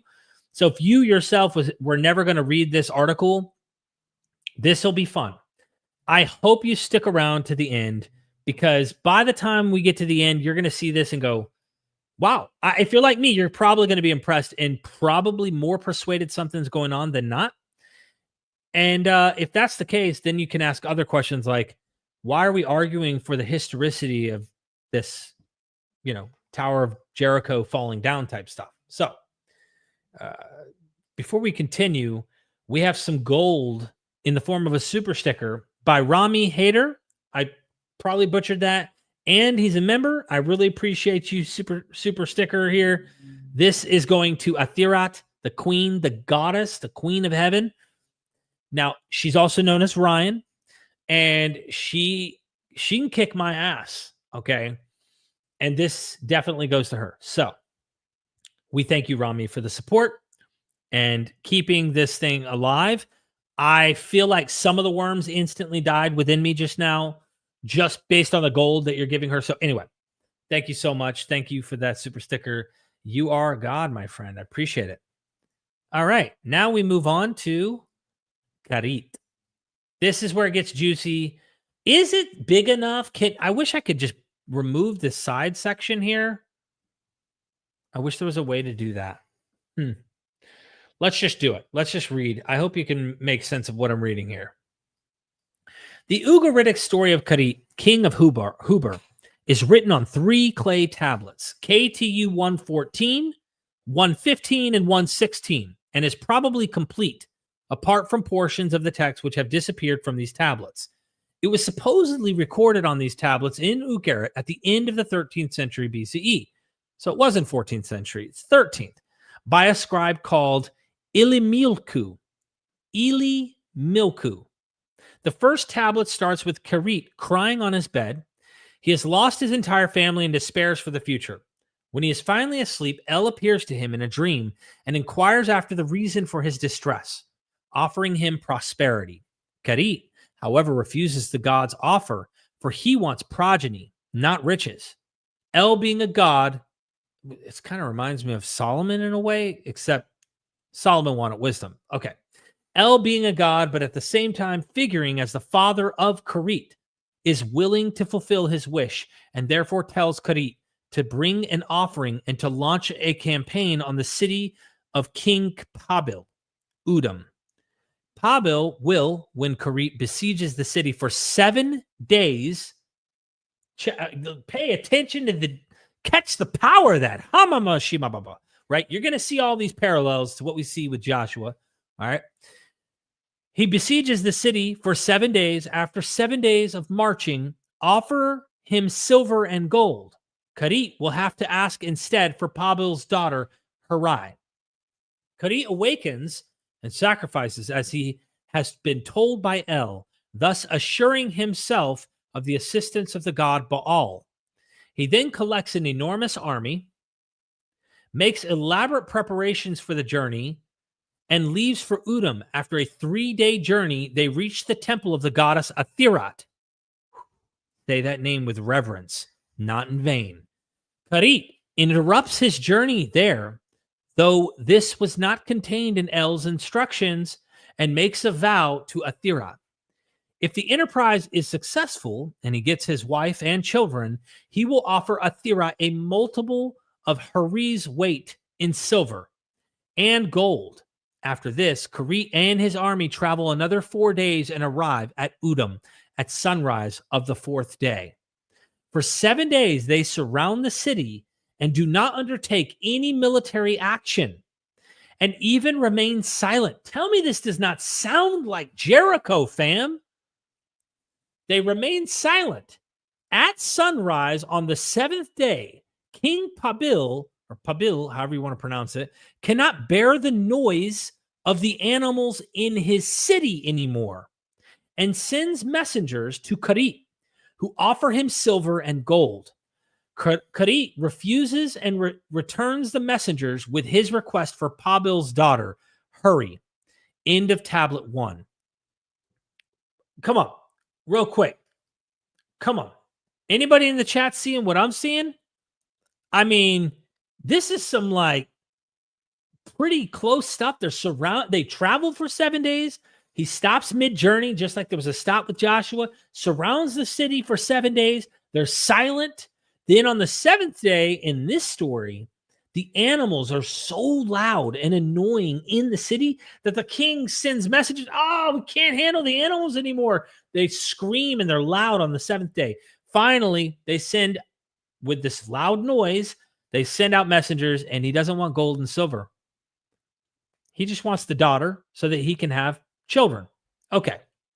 We got some super stickers in here. Some people are really trying to help prevent the worms from getting everybody here. Absolutely. Long live the myth queen. Action Jackson's champing at the bit. Super sticker with a 5 in the house. Thank you so much. I really appreciate that. You have no worms. I know you have no worms because this gold and silver right here going to a Thirot. Rendy Ben Gurion, thank you so much for that super sticker. I think it's a super sticker. Super chat. Not sure what it is or what money that is. I appreciate it. We're not going to do what Karit did. You're going to find out. Karit is a dumbass, okay? He did not think through what he was doing. Let's be honest. Excuse my French. You don't promise a goddess gold and silver and then turn around, and then when the king comes out to give you gold and silver, like, what are you doing, bro? You're not thinking. No brain cells, clearly. Or something. You had a brain fart or something. Chili Shot Orbitus, great name. Thank you for the super chat. 2 in a row. Oh my gosh. You're literally doing exactly what Joshua 1 through 8 is doing, and this blessing is going to double. It's going to quadruple. I mean, think about it. Jacob served 7 years for the woman he loved, got tricked, served 7 more. You just dropped 2 euros, I think that's euros, and then did another 2. Worms are falling dead right now. People inside the crowds, you could tell the prosperity gospel is happening right now. Hallelujah. Okay. Yep, that's right. Brain farts give birth to brain cells. It's true too. But is everybody not seeing what's happening here already? The great grandmother of heaven? I don't know. These are dark secrets that I can't say their names. That's how dark the secrets are, okay? So don't ask. All right, here we go. So we ended at tablet 1, right? We just ended here and it sounded just like Jericho. Okay. Pabil finally agrees and Karit withdraws from the city with Huri, his new wife, the daughter of the king of that city, who was freaking out because the animals couldn't shut up. Okay. After a while, Huri bears him children. Athirot, however, has not forgotten the hitherto unfulfilled vow. So when Karit wants to give a festive meal for his men, he falls ill, and the meals appear to be turning into a wake. End of chapter 2, or tablet 2. So he screwed up. This dude did not do what he promised the goddess, the queen of heaven, he was going to do. He was going to bring gold and silver. The country is in distress as well. The crops fail to grow and no rain falls. Now that the king is ill, heavenly messengers are asked to let the gods restore Karit's health and in curing him, revive the country. But none of the gods volunteers, probably because they know Athirot will whoop that ass. And finally, El creates a healing goddess himself. After his recovery, Karit prepares a banquet again. His eldest son, Yasib, however, thinks Karit is still on the brink of death, and he comes to Karit, announcing that he is going to take over as king. Karit curses Yasib on account of this, with as much distress as if it had happened to himself. With this, the story ends on the 3rd tablet. Okay, let me come on back here with you real quick. This is important. We're going to get to similarities next, and he's going to cover this. But the guy starts off crying wanting children. In a dream, El says, "Got you, bro. This is what you got to do. You got to vow to do this." And he immediately disobeys El mid-journey. Probably going, I think I'm going to just in case, say a prayer over here to this goddess too, to make sure, things go as planned. I'm going to cover my butt, make sure that I have plenty of help from the gods and goddesses to make sure I can get what I'm wanting. So he promises El, and El's saying, no gold, no silver. Atirat's saying, gold and silver, I got you. Make sure you pay me. And in the end, he doesn't pay Atirat. He doesn't pay the goddess. And when he does that, he falls ill, almost dead. The very children that he wanted all along conspire against him and his throne. And then he has to kill them. Tell me that doesn't sound like King David as well. Like it has a King David-esque to it. It seems like something could be there. The closest parallel that I found with this, of course, is the Joshua conquest of Jericho. But man, at the end, like all he wanted was offspring and a blessing of many children. And then he has his son come, the heir to the throne, and he has to kill him because his son thinks, you're not it anymore, Dad. So the whole story just goes full circle. And it's like the way it starts is kind of how it ends. Reminds me of Gilgamesh in a way. It starts with him recounting the size of the city. He goes through all of this looking for immortality, and he comes back to the same thing. It repeats itself. Okay. Look, we got some support up in the house. Oh, snap. Flowing strength. I can feel the strength from flowing strength right now. Worms crawl in, worms crawl out.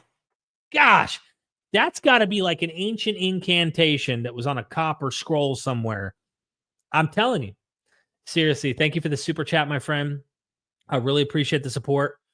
Athirat appreciates the support, no doubt. And you even put the worm emoji there. You know that worms are dying right now.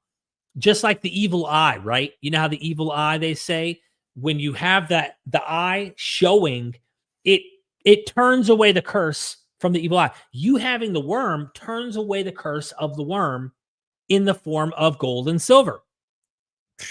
We have some wise people in the chat. The mother frickin' Wendyberg. Thank you for the super sticker. Big $20 bill up in the house. You're really making sure Therod's not going to curse everybody in the chat. Jeez. Seriously, thank you for the love and support and like being a Patreon member, texting me. We're connected. Really appreciate you. I hope you're not driving while you're sending super stickers. But I know you're pretty gangster with it. So either way, Atherat's looking after you. You could close your eyes, put your legs up on the steering wheel, and just let the semi truck just do the work, and be watching the stream right now. I already know you. I already know. You're covered. You're covered. Well, DJ, that's why they sent the money. See, we're getting ahead of ourselves here. The tequila, that comes later, okay? Flowing Strength says, Isis is the Greek version of her name. Aset is her true Kemetic name. Interesting. I imagine that there's overlap between these goddesses for sure, especially being Egypt ruled this region for some time. I just haven't done a deep dive to see what overlaps Isis has with Athera. I always thought this goddess had more roots in Mesopotamia, but I don't know. You never know. You really do never know. All right, let's get to these parallels. We could have gone right to similarities, but imagine if you didn't have the previous story, right? As has long been recognized, a long list of similarities connect the stories of King Karit at Udum and the Joshua taking Jericho. We shall add a few more items to this list. It takes both of them 7 days to reach the places they are heading for, Jericho and Udum. I'm wondering where Udum is. Hold on. I need to Google this. Where is Udum? Where is Udum on map of myth of Karit? Where is Udum on map? And this might take a minute too. Where is ancient Canaanite Udom? I'm just curious because we know where Jericho is, but the term Canaanite Udom is not.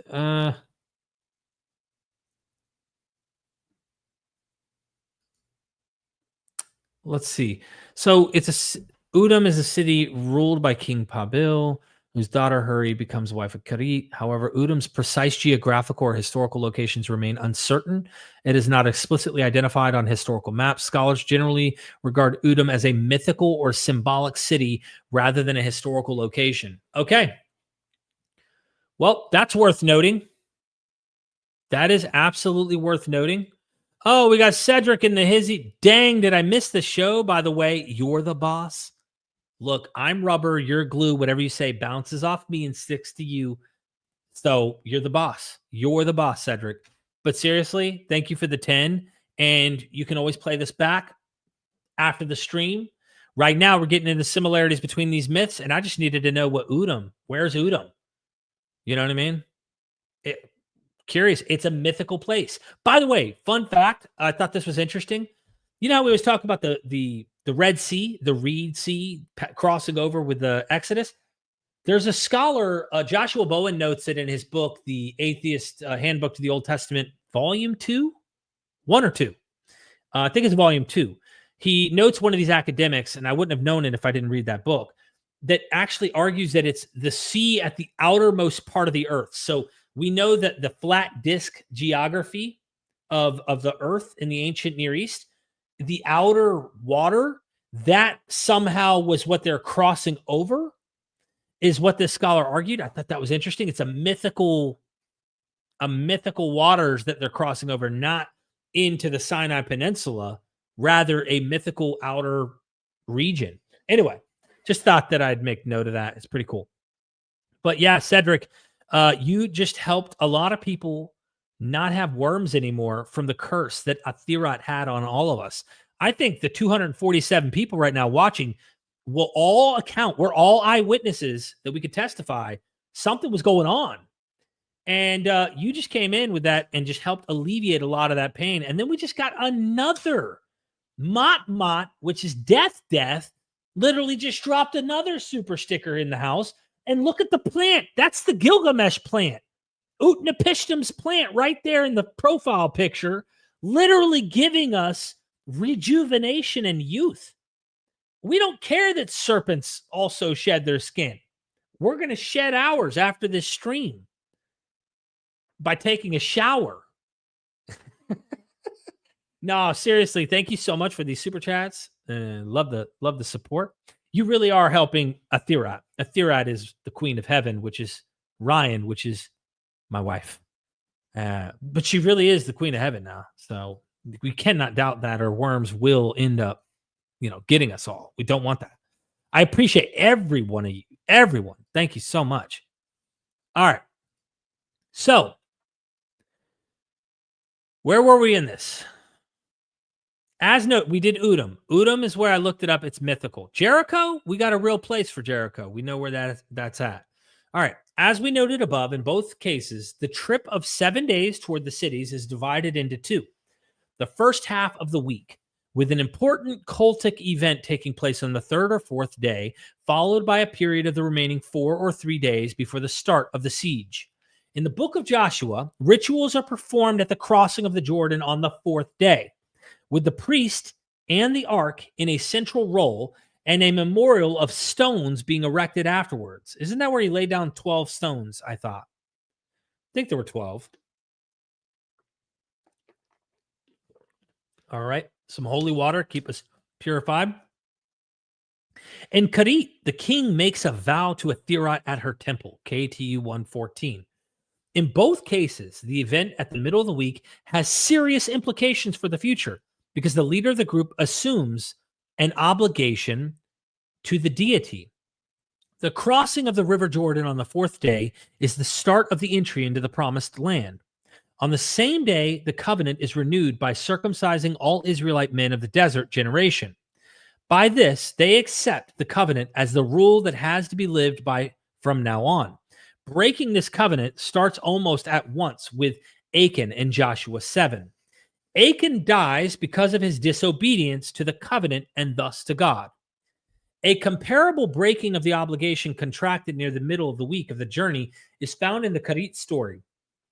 In that case, not by a minor character, but by the protagonist himself, Karit neglects to offer to Athirat the offering he had promised on the third day of his campaign, and because of that, he becomes ill and is at death's door. Only the interference of the god El can rescue him from the punishment for this unfulfilled promise. Karit apparently gets off better than Achan. Karit arises and survives his trouble, whereas Achan dies, and with him, his whole family.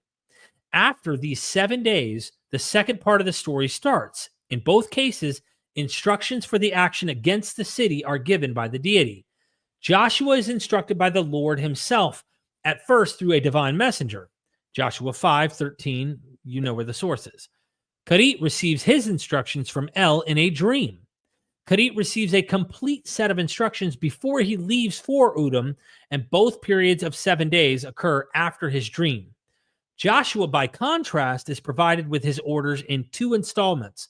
In Joshua 1:2-9, he receives fairly general instructions, the implications of which only become entirely clear to the readers when Joshua instructs the spies to inspect especially Jericho, and when the Israelites set out to cross the Jordan. The meeting in Joshua 5:13-6:5 gives Joshua directions on how to conquer Jericho and what has to be done on which day. This is explicitly indicated by the Lord and carried out to the letter by Joshua. Both Joshua and Karit besiege a city for 6 days. Joshua and the people of Israel walk around Jericho every day without making any noise. Karit orders his people to remain around Udum for 6 days, but does not allow them to undertake any military action. In both cases, no real war takes place on these 6 days. On the 7th day, there is an enormous noise in both stories after the period of calm and quietness in the preceding 6 days. In the Jericho episode, horns are blown and the Israelites shout, followed by a collapse of the city wall of Jericho. After that, the city is at the mercy of the Israelites, and they can go on to conquer the rest of the promised land.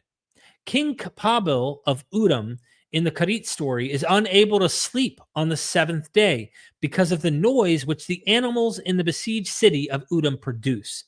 He decides to negotiate and offers Karit gold and silver. After Karit has refused this and asks for the king's daughter, Huri, instead, as he was told by the god El, the daughter comes out to Karit the same day, ready to become his wife and to bear him children. 2 periods of 7 days have brought the Israelites into the promised land, the land for their future. 2 periods of 7 days have brought Karit the promised wife and thus the desired family in the future, a national as opposed to a dynastic perspective. The noise on the 7th day of the second series thus marks the remarkable character of the event on that day.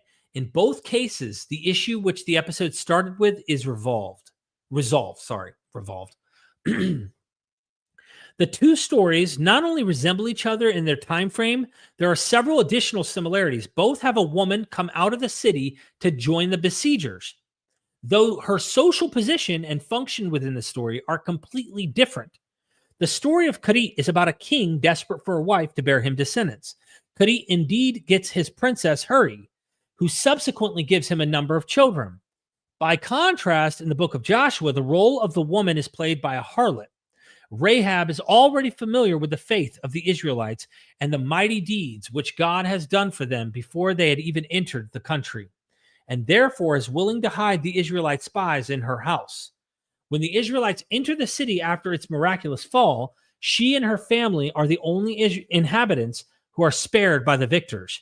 If the author or authors of Joshua were familiar with the story of Karit or a derivative of it, they have in any case given it a naughty twist. The woman that came out of the besieged town changed from a princess into a harlot.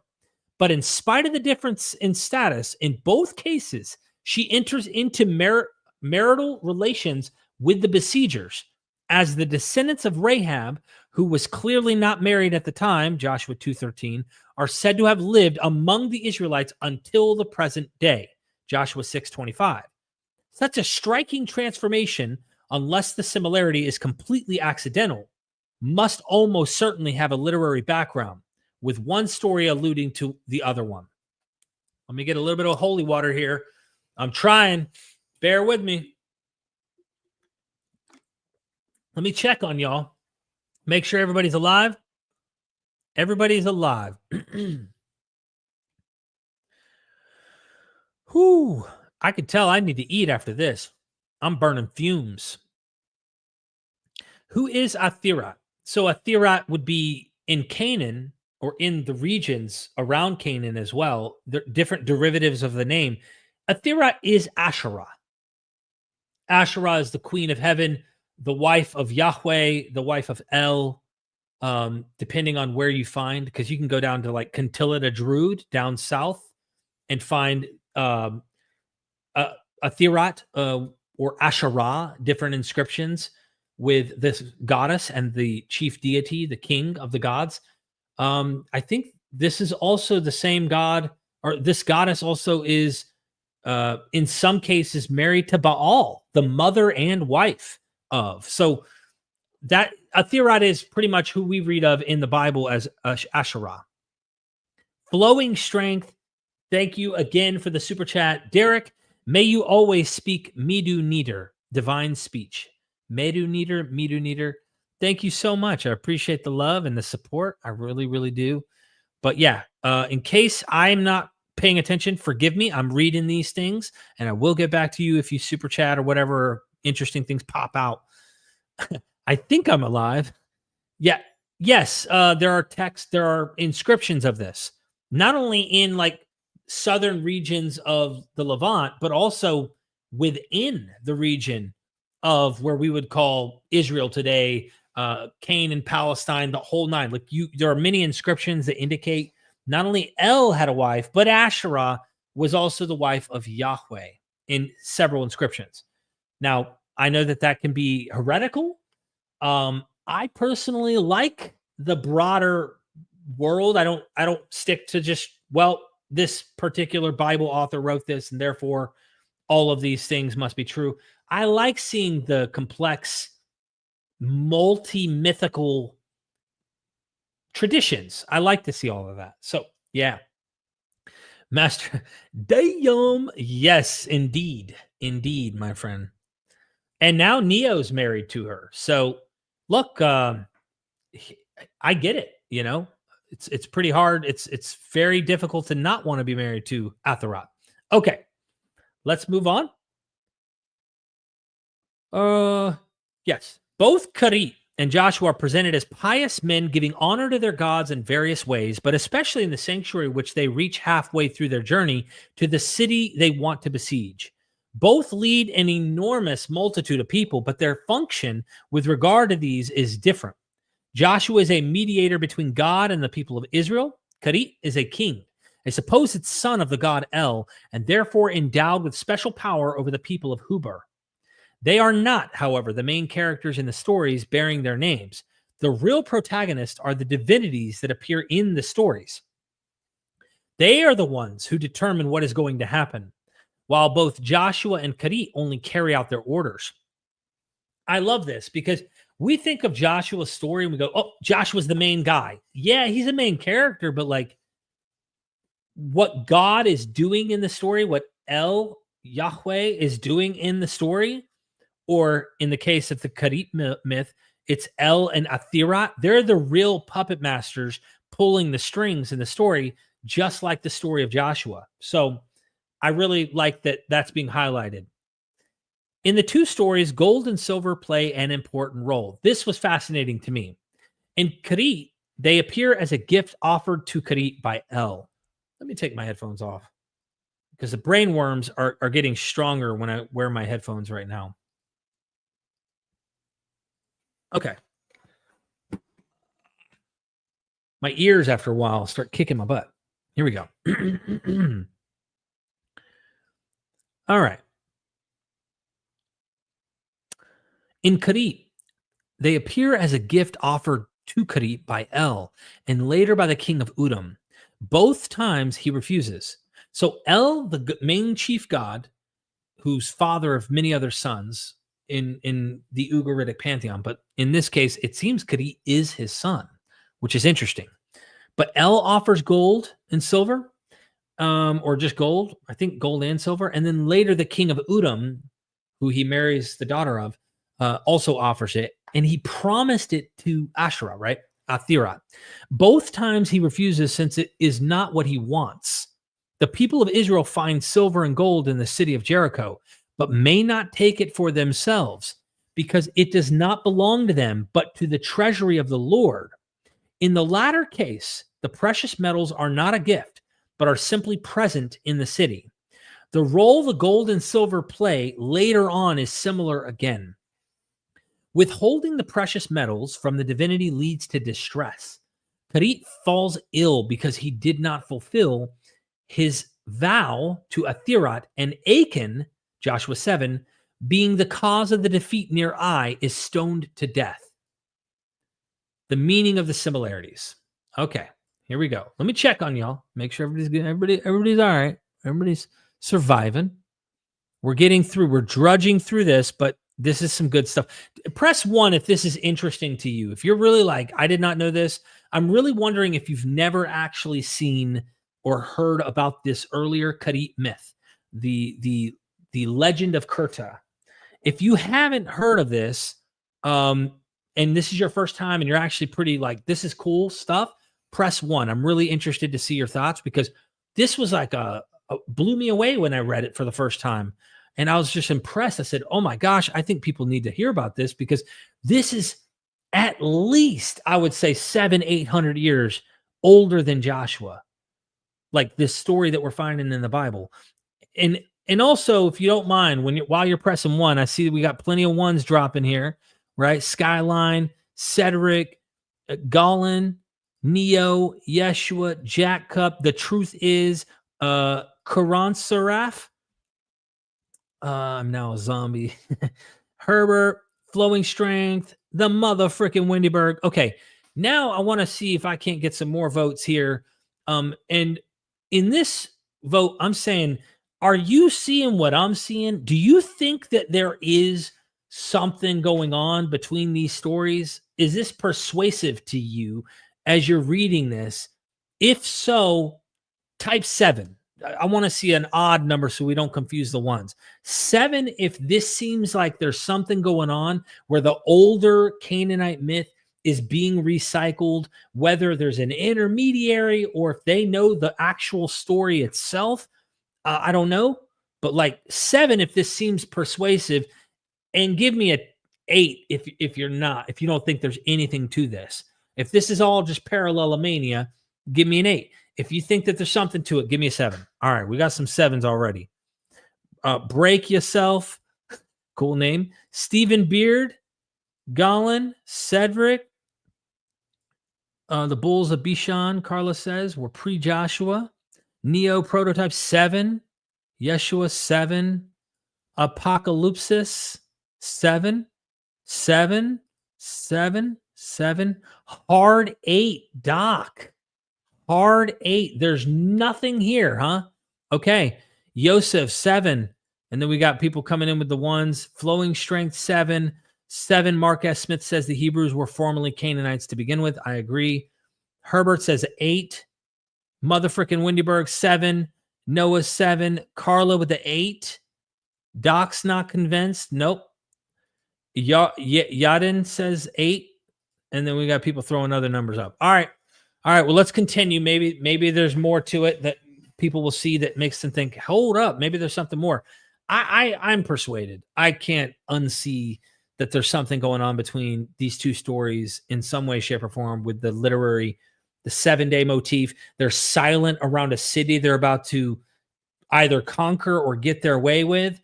The woman that comes out, Rahab, has a genealogy that's tied that is important to the Israelites, the same way that the wife of Karit all of these things, the elements of gold and silver, with Achan stealing gold and silver from the city he wasn't supposed to and burying it under the tent, to one not paying gold and silver. And because of that, the king ends up falling ill almost to death.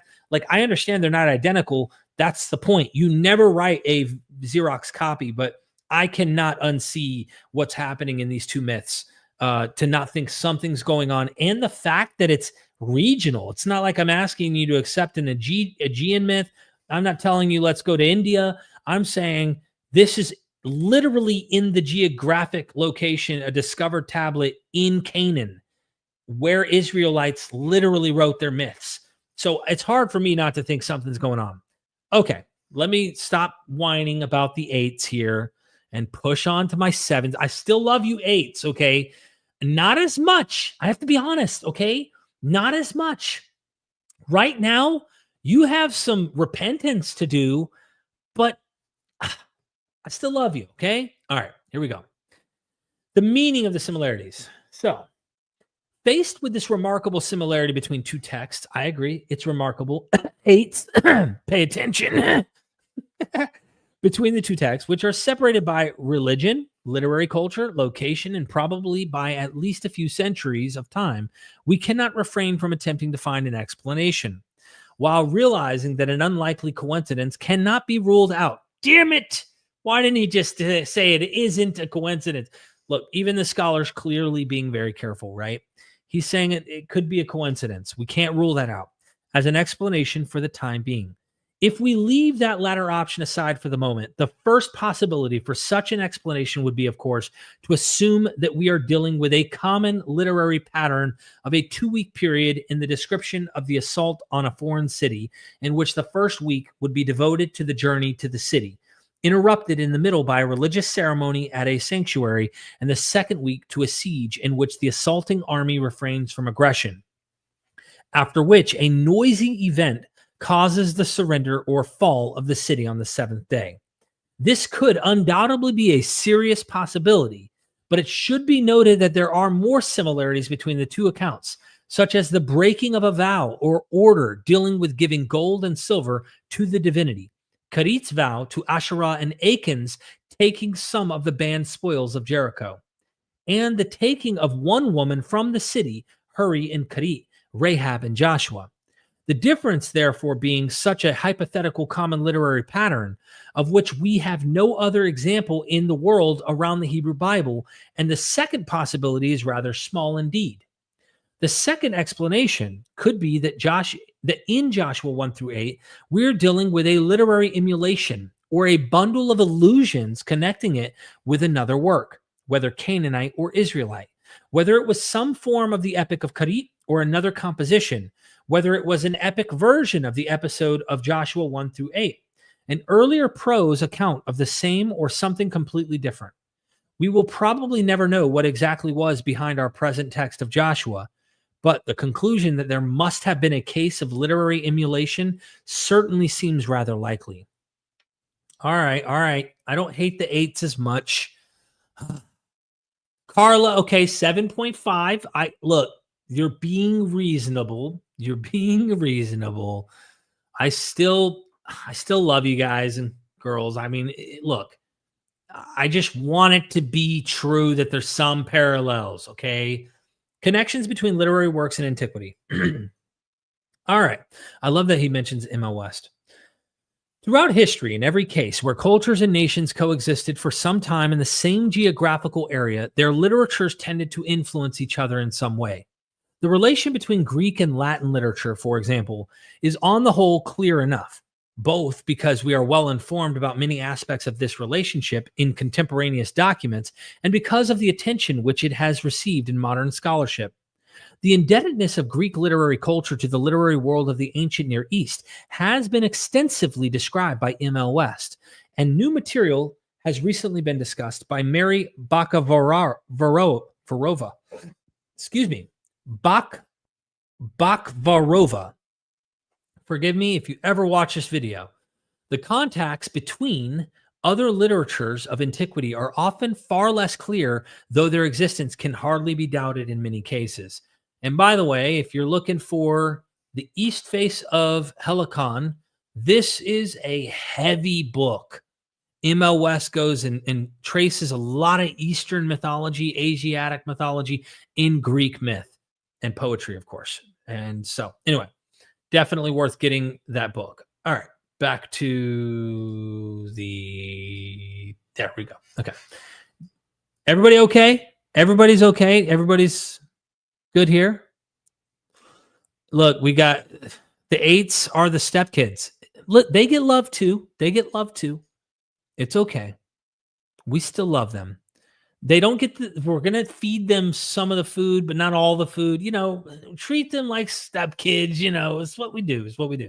Appreciate that. All right. Derivation, emulation, and illusion in the classical world.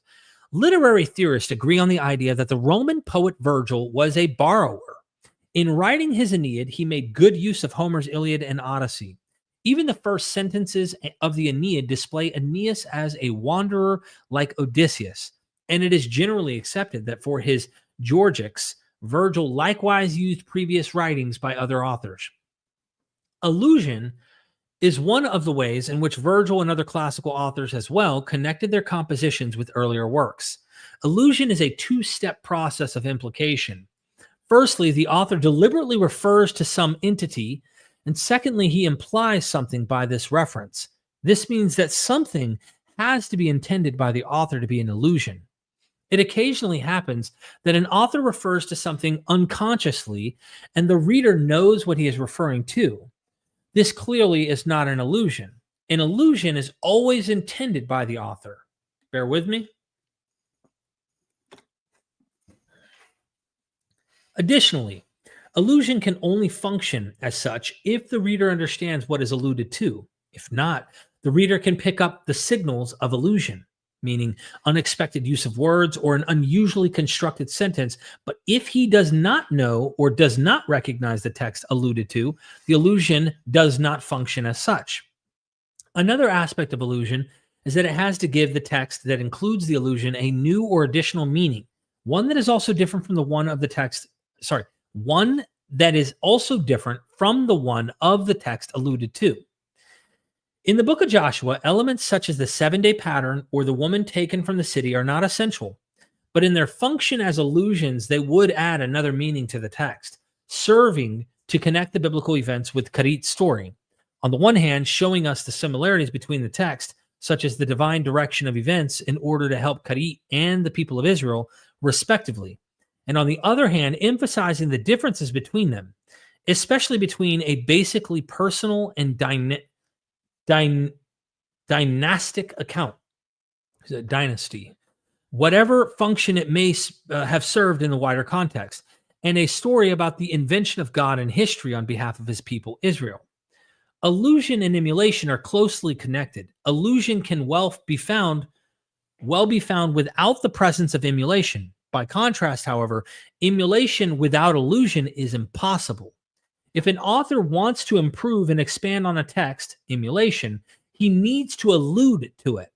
The Aeneid of Virgil is a tightly woven fabric of intertextuality that deliberately and thoroughly uses Homer's epics, Iliad and Odyssey. Virgil tried not only to use Homer for his own benefit, but he also had an ambition to become a Latin Homer, and therefore used material of his great example with the intention of improving on it. As we noted above, the author of the book of Joshua has also clearly inserted some unexpected elements in his text, which made critical scholars suppose an involved history for it. In the light of the above, it is reasonable suspicion that in such cases he is alluding to another literary work, though it is unlikely that this can ever be proven beyond reasonable doubt. We cannot look into the mind of the author of Joshua or ask him what he intended by writing the story the way he did. But the suggestion is enticing.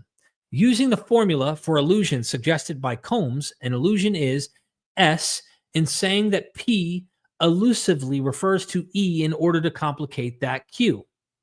We can suspect that Joshua, S, with the 7-day periods and the other agreements, P, allusively refers to Karit, E, in order to stress the agreements and differences between the two texts. Q, derivation, emulation, and illusion in the world of the Hebrew Bible.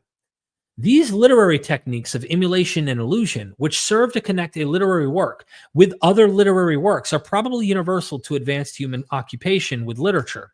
Having noted this, we should be aware that in the general area of Europe and the Near East, these techniques have been described mainly for classical Greek and Latin literature, and for the mainstream of later literatures in the area, which are all to a degree indebted to classical literature.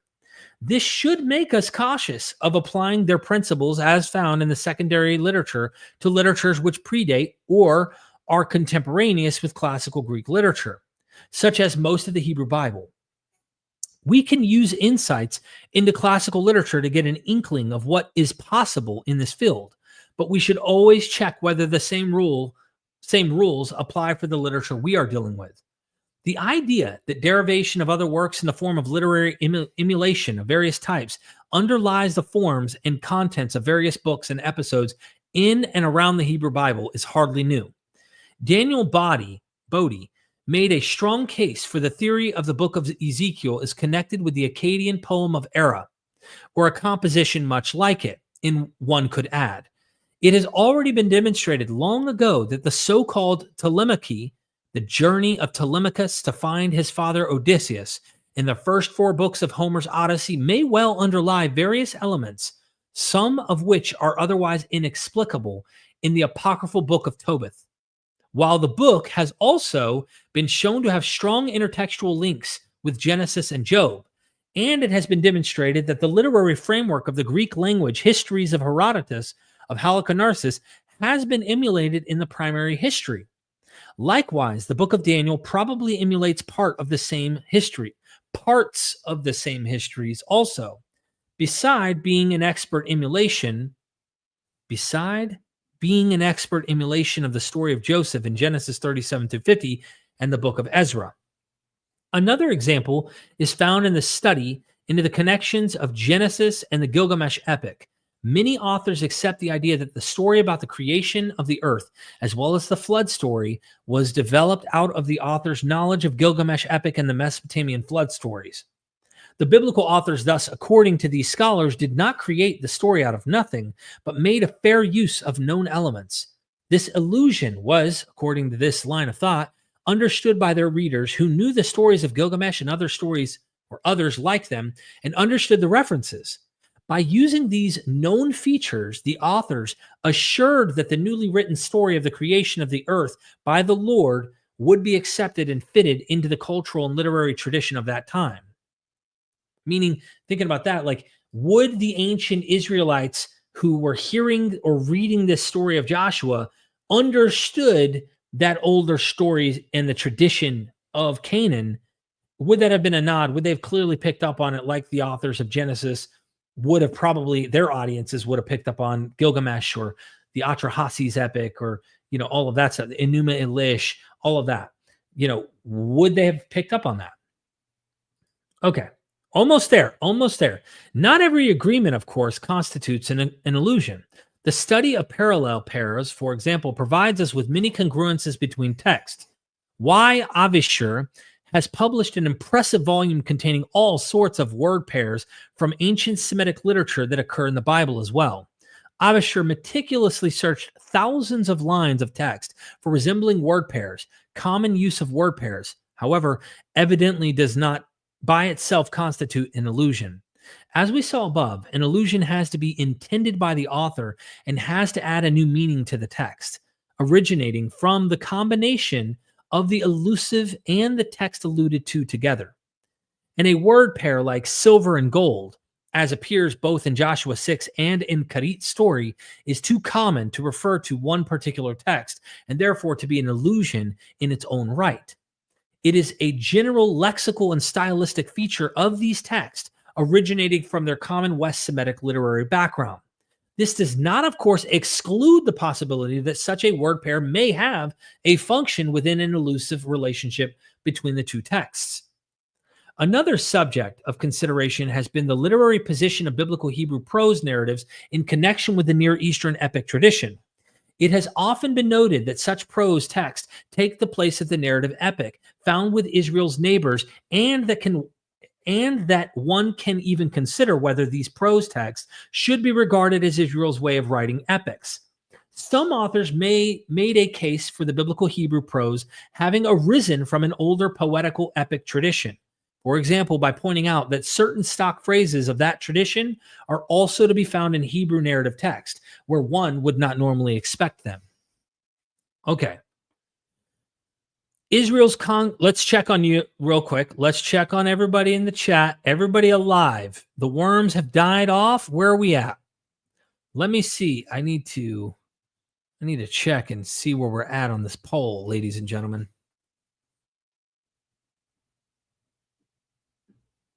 Let me refresh this real quick here. Make sure everybody's alive and well. Okay, the poll says, is a Thirat yo mama? And it says 54% of you answered yes. It's about time. Look, I waited a long time to check this poll. I wanted to make sure that we had 96 votes. I gave you a chance, right? So I think the curse of a Thirat, Asherah, is wearing off. So we're doing good.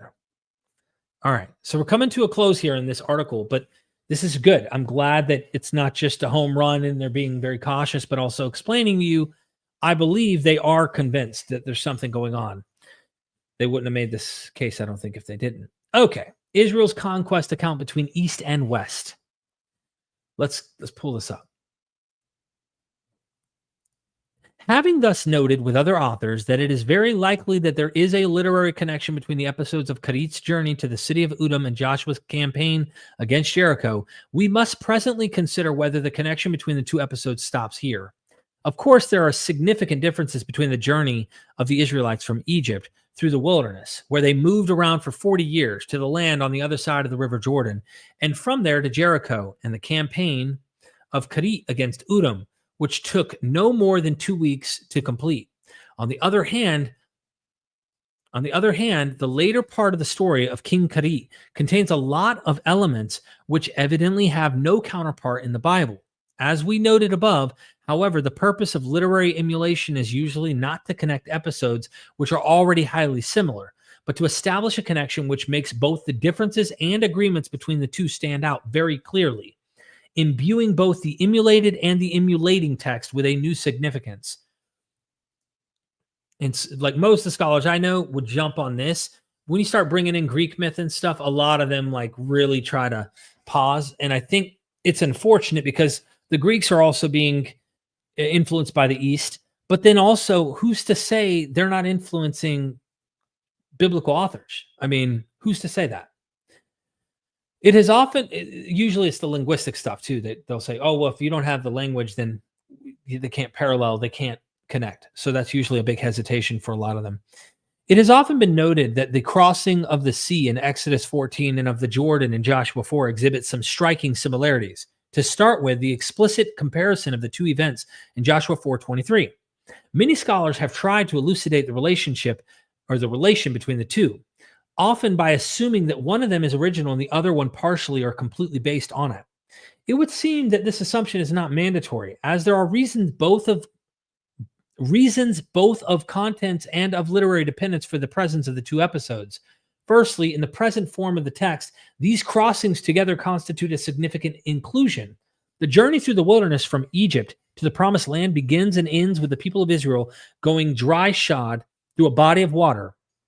Secondly, these two cases of the Israelites crossing a body of water as if on dry land are significant elements of the emulation of Herodotus' histories in the primary history. The literary structure of the episodes in Exodus and Joshua exhibits some striking similarities also. Both instances of crossing the water take place in the middle of 1 week between the departure of the people, as implied for the Exodus by the three stations, Succoth, Etham, and Hahiroth in Exodus 12 and then 13, also Numbers. and the first major episode after the story of the crossing, the murmuring of the Israelites in Marah. They're being given water to drink and divine instruction 3 days after leaving the Red Sea. On the one hand, and on the campaign against Jericho and Joshua on the other hand, it can be noted that the week in Exodus ends with the first miraculous provision of victuals, when God gives water to the thirsty Israelites in Marah, whereas in Joshua, we find the end of the giving of manna at the end of the week. At the beginning in Exodus and at the end of the journey through the wilderness in Joshua, Passover is celebrated on the 14th of Nisan, with a significant event mentioned 4 days before it. The command to choose a lamb for Passover in Exodus 12:3, the crossing of the Jordan in Joshua 4:19. Finally, the week in Exodus ends and the week in Joshua begins with a fairly general divine instruction. If we take the episode before the first crossing together with the one after the second one, which we noted above to be perfectly understandable as a literary emulation of the first tablet of King Keret's story, we see that the episode of the Exodus from Egypt can equally well be read as an emulation of the first part of the account about Karit. In both, we observe the detailed divine instruction for the journey, the preparations for the journey involving especially the baking of masut, cakes, or bread for the journey, afa masut in Exodus 12:39, and then there's the tablet KT 114. In both cases, used together with victuals, rations. So Exodus 12:39, Sita with a negation. The Israelites had to bake masut. Is it masut? Masat. I'm not sure how to pronounce this properly, because they did not have time to prepare victuals. A cognitive Hebrew Seta, victuals, and parallelism. I'm not sure how to pronounce that. And the innumerable masses of combatants and the non-combatants described as armies. So there's a lot of sources here. Setting out 600,000 adult men in Exodus, in total of probably 3 million people. There can be no serious doubt about the primary history and especially its account of the great campaign of conquest from Egypt to Canaan was shaped as a literary emulation of the histories of Herodotus. The genealogy of the main families in both, in connection with their division over the 9 books and their connection with the starting point of the great campaign, is so similar that one can safely exclude any other option, bar a deliberate literary strategy. For the relation of Israel's campaign with King Keret's journey to Edom, we do not have such a clear indication. All we have is a number of apparent allusions and their characteristic position in the narrative framework of the primary history, which make the assumption of a comparable emulation possible and even likely, but we do not have the formal and detailed proof which is available for the relation with the histories. But if we assume, for the sake of argument, that such a literary relation was indeed intended, we are faced with a fascinating view of the origin of the biblical complex of Exodus and Conquest. In that case, the author or authors of these accounts apparently reshaped the narrative in such a way that it can be read as an emulation of 2 conquest accounts, which were apparently available to him. The histories of Herodotus, in which the main event is the Persian king Xerxes' campaign against Greece in the years 480 to 478 BCE, which must have been accessible in some form to any learned inhabitant of the western part of the Persian Empire in the late 5th and 4th centuries BCE, and the beginning of the story of King Keret, or a highly similar composition directly or indirectly based on it. The continued use of the Keret narrative we cannot, of course, trace in the period after its attestation in Ugaritic, but there is nothing against the assumption that it lived on in the non-Israelite cultures of Western Asia, or even that it was widely read composition, possibly not linked specifically to Ugaritic. It seems at least possible that in the story of the biblical Exodus and Conquest, these 2 accounts from completely different backgrounds were meant to be emulated. One, a very ancient story about a king setting out to besiege a city in order to procure his desired wife, originating from and transmitted in the Near East. The other one, a comparatively recent work by Herodotus of Halicarnassus, an author from the emerging Greek literary culture in Asia Minor and the Greek mainland mainland and islands. Like ordinary one-to-one emulation, such double emulation appears to have belonged to the stock literary instruments both in Jewish culture, where the canonical book of Daniel and the apocryphal Tobit each apparently emulate two or more different works, see above, and in classical literature, where Virgil's Aeneid emulates both Homer's Odyssey and Iliad and Apollonius's Argonautica. This double emulation becomes even more likely in light of the many similarities of the one part of biblical conquest account, which has no parallel in either Karit or the histories, namely the systematic reduction of opposition to the Israelites in the second half of the book of Joshua, to conquest accounts and the royal inscriptions of the Mesopotamian, especially Assyrian kings. With some speculation, we may suspect that the Israelite chronicler stressed the importance of his national story of origins by using the most famous examples from three important cultural spheres around him, West Semitic, Mesopotamian, and Greek, as literary models.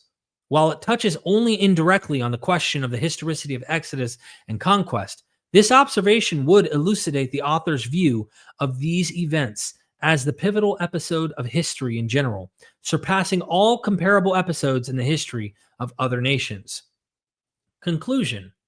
In our review of the relation between Joshua and Ugaritic epic of Karit, we noted that there are many more similarities that scholars have identified up to now.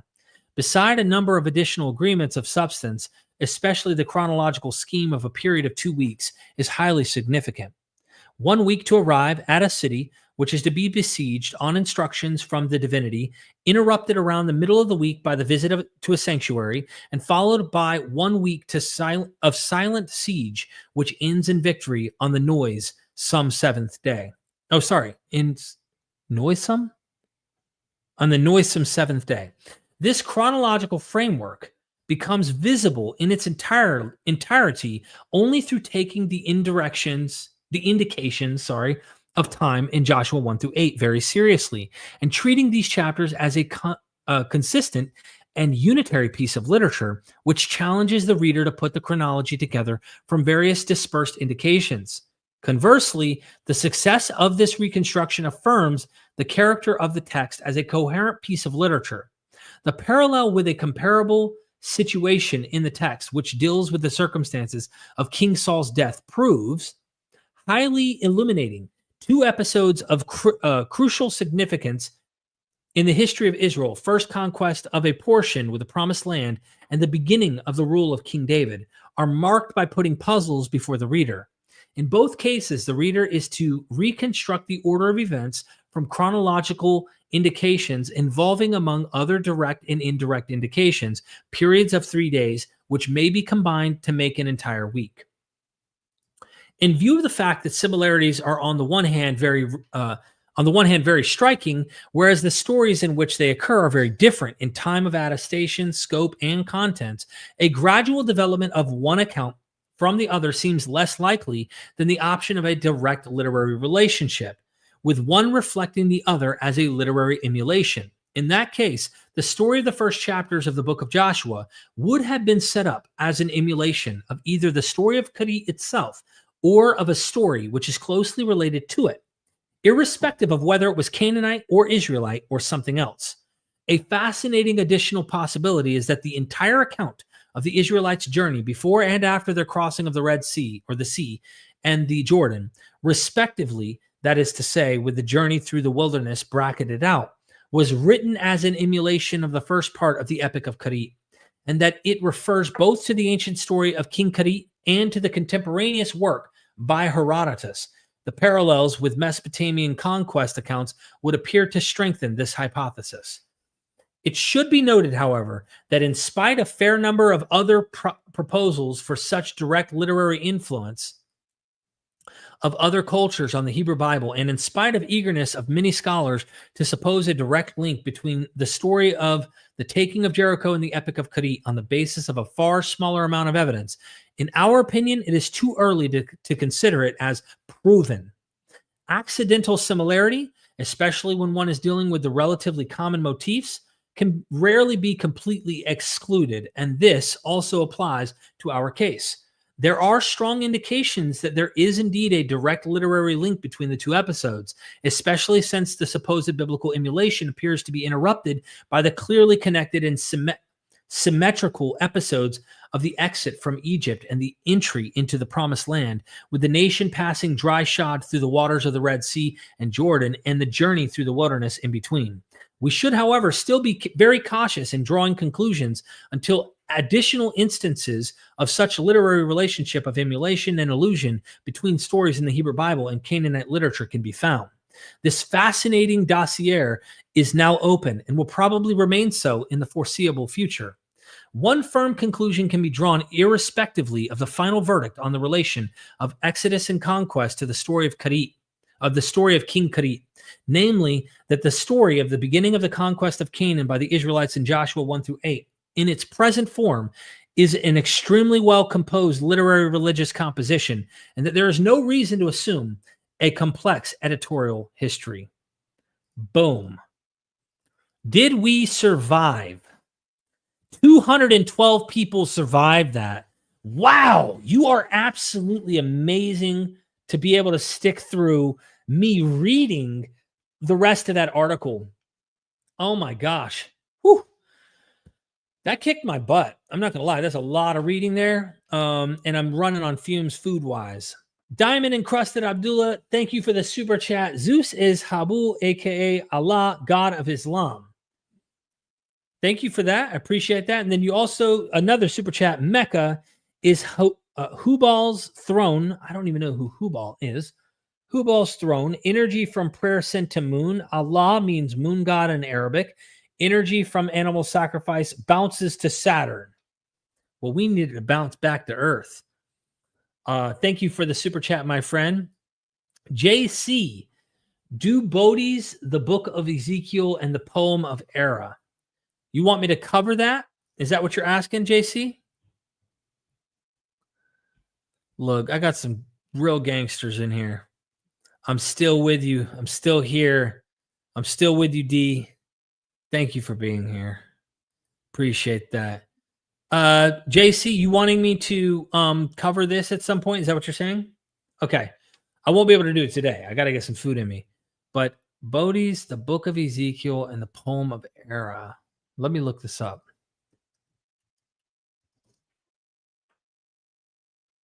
Bear with me. Bear with me. The Book of Ezekiel and Poem of Era.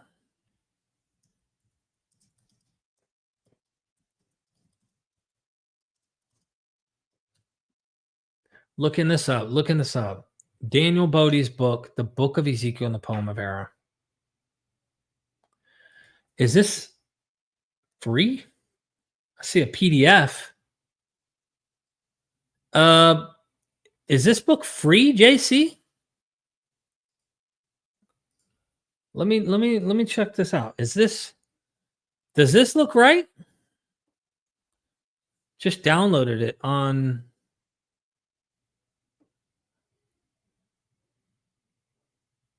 It's in English. That's a good sign. Because I won't be able to read it if not. All right, I'm checking you out. I'm looking for your answer. So I suspect this is the one. I'm going to have to read through this when I get some time. Let's see. Working up on the Poem of Era. So you're talking Babylonian. I love diving into these older stories. Hebrew and Akkadian. And this is where you're always dropping some interesting linguistic stuff that my scholar friends that I'll have on usually aren't up to speed on this, I guess. Or they're just, it's not something they cover. It'd be cool if the scholar was alive to talk about these things, because that would be another thing I'd love to do. I'd love to get more scholars who have these kind of interesting nuggets to come on and cover these things. Okay. Well, I really appreciate that recommendation. Cedric, sorry. I've been reading so much, man. My freaking head is like blown off. Okay, sorry if I'm making you repeat yourself. This Jericho King Karit text you're reading, when was this found and where? Okay, so The King Keret text, which was an Ugaritic text, it's a Canaanite on stone tablet. It's like a clay tablet, not stone. Whatever. You know what I'm talking about. Clay tablet. It's 13th century BCE. They think it's late 13th century BCE. So we're talking 1200s. It's still Bronze Age. Really, really old myth. And then you would have to ask scholars on when they think Jericho was written, and I guarantee you're going to get different voices, different scholars with different opinions on when they think the story of Jericho was written. But you can almost bank on it being written at least 300 years. The biblical story we have is at least hundreds of years later, at least. So that would give you kind of an idea. And those parallels are quite interesting. To me, what sticks out is not only the sequence and the gods that are at play, but then also the noise part. How common is it in myth that they're sitting around a city for 6 days, and on the 7th day, one of them blows the trumpets, but the other ones, the animals, are obnoxiously noisy? So how common is that myth? You know, how common? If you could find me like 5-10 myths that have this as a common motif, okay, this is still geographically very close to home. So this could still have influenced and be like, well, yeah, it seems to be a common myth in the world. But is that common? How many? Where are my folklorists? Where are my mythologists? And where do they say, okay, 6th day, 7th day motif, and it's this noise, and there's a conquest around or surrounding a city? I mean, how common is that? I don't think that's common. Because I get it. There's definitely parallelomania that can happen, but I feel like that's a pretty good possibility. JC, is shofar related to Akkadian Supru? I do not know. Any of my scholar friends who know Hebrew or know anything, know Akkadian, if you see this, let me know. I really don't know. You know I don't know the languages. And then you also wrote, is shofar related to Ezekiel 7:7? And there's the Hebrew. So I honestly do not know the linguistic stuff here. So I am ignorant on that, my friend. I'm super, super sorry. Diamond says, LOL, he would never believe it. Funny enough. I'm satisfied. Thank you again for the super chats earlier. Not sure what you're talking about. Yeah, Cedric, absolutely. No problem. I didn't know about this stuff.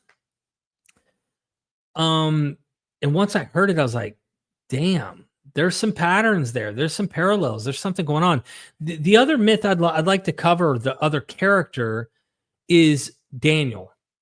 That not today. I'm going to do a show. Maybe we could do another hangout if you're down, and I'll try to put some stuff that's easier and simpler together. But Daniel, this character in the book of Daniel is likely being lifted from Ezekiel's Daniel.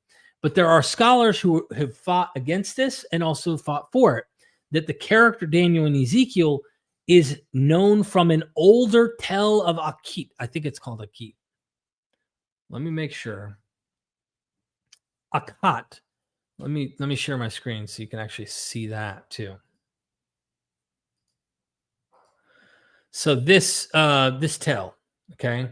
We're going to get into this. I'd like to go into the first tablet. There's a character named Daniel. He's a righteous ruler. Well, this gets really, really fun. 1350 BCE, the legend of Karit is also here, and the ball cycle. But then you have the epic of Akat. I hope that's how you pronounce it. Anyway, this character Daniel shows up, right? I'll get my notes together and come prepared for this. But what if Daniel is based off of an ancient Canaanite myth? And then we're just dealing with like character after character, story after story of mythic tells. And that's the point. The power is in the story, ladies and gentlemen. The power is in the narrative. Whether there was a dude or not is almost distracting from what you're reading. If you need there to have been a person, go for it. I'm not going to steal your wonder.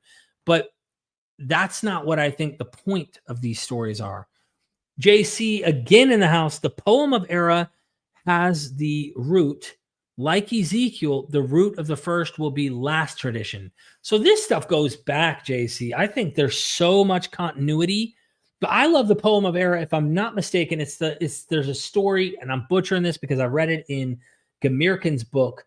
We call it the Green Book, Berosus in Genesis, Manetho in Exodus, and he goes into all that. In it, there's a god or goddess, but I think it's a god who leaves and goes into the underworld, but leaves the throne. A flood ends up like coming out of nowhere and like causing chaos. So the god is no longer keeping order, and chaos conf can happen. Now disorder takes place. And I think Gamirkin saw parallels to the Tower of Babel with the poem of era. So something like that. My memory, if it serves me well right now, it's something like that, which is great stuff. Great stuff. Someone said, Stacy said, JC, I think shofar is the same as saparu, sipru, just a goat sheep, right?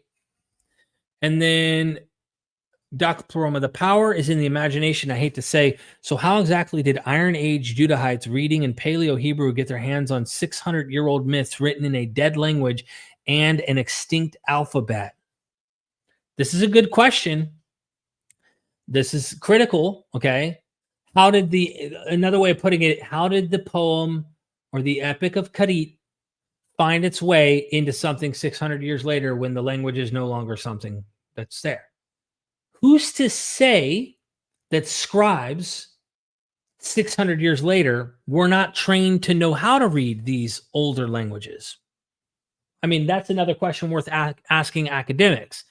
Because, I mean, for example, we have like Eusebius in his preparation for the gospel, he quotes Philo of Byblos, who's a first century, I think, BCE Greek author, who is supposedly reading ancient Phoenician Sanchoniathon priest writings about a god named El who sacrifices his only begotten son named Yedud, Ieudod.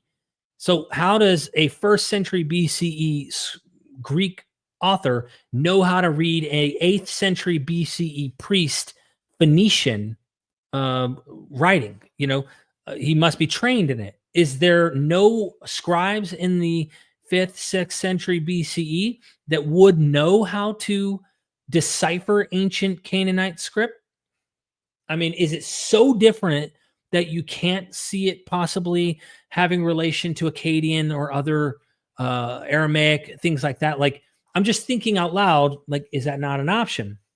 And then also, as the scholar who wrote this, Jan-Wim Wesselius, pointed out, who's to say there's not an intermediary tale of the myth of Karit that we just have lost, that the biblical author is using?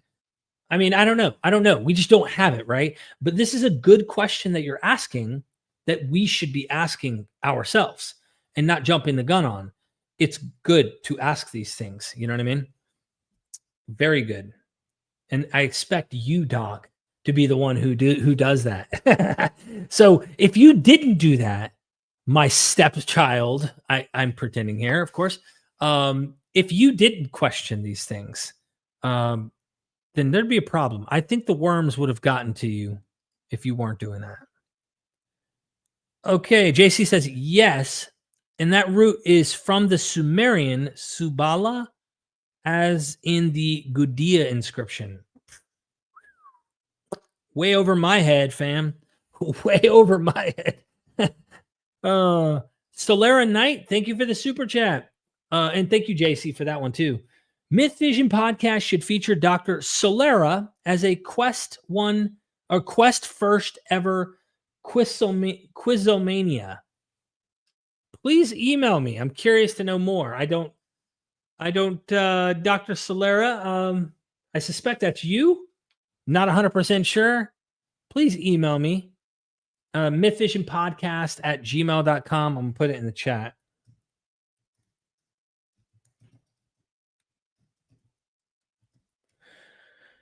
And I try to check my emails on a regular.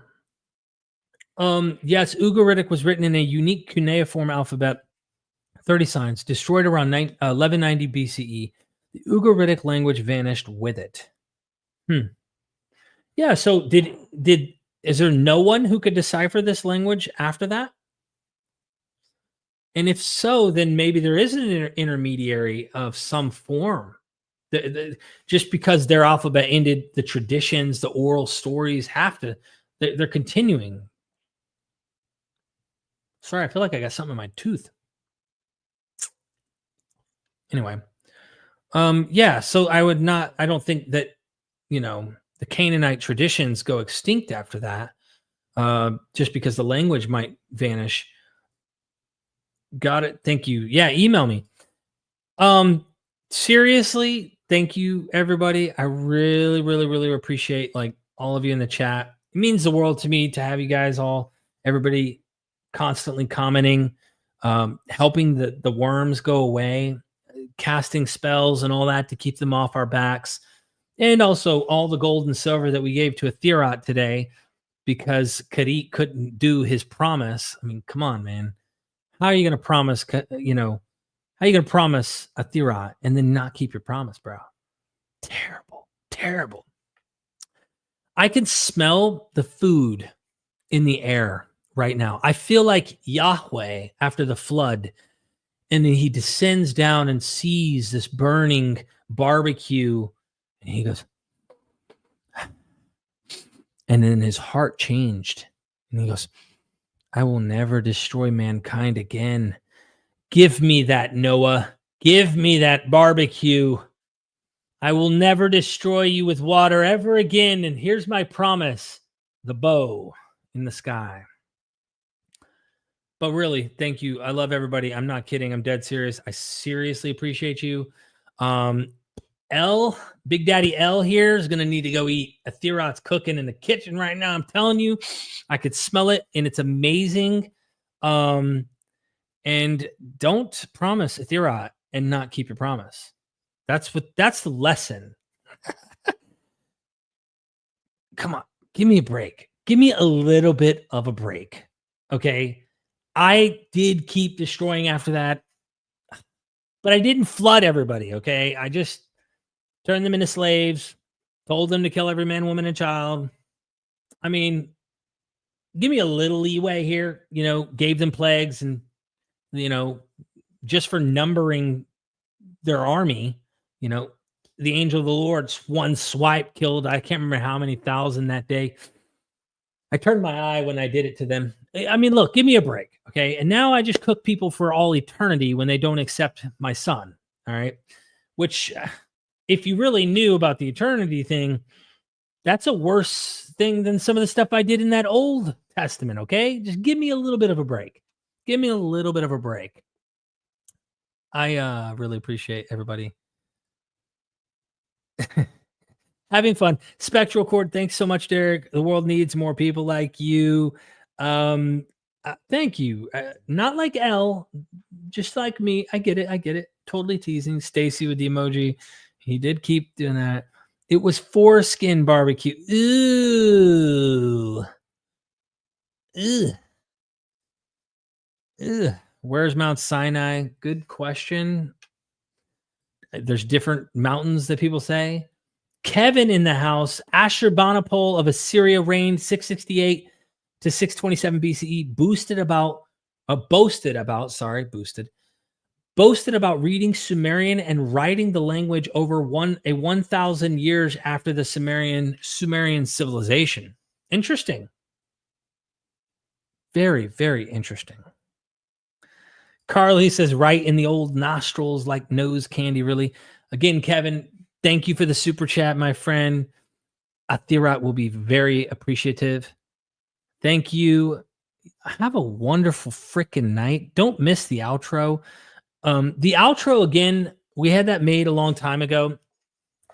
It's just a Matrix outro of me waking up and seeing these stories and finding freedom, finding reality, if you will. Maybe I've woken up to another reality that isn't reality. I don't know, but I feel there's a lot more freedom in the path that I've chosen. And that's what it's all about. And by the way, when you watch the spacecraft that like pulls up to me while I'm coming out of the pod.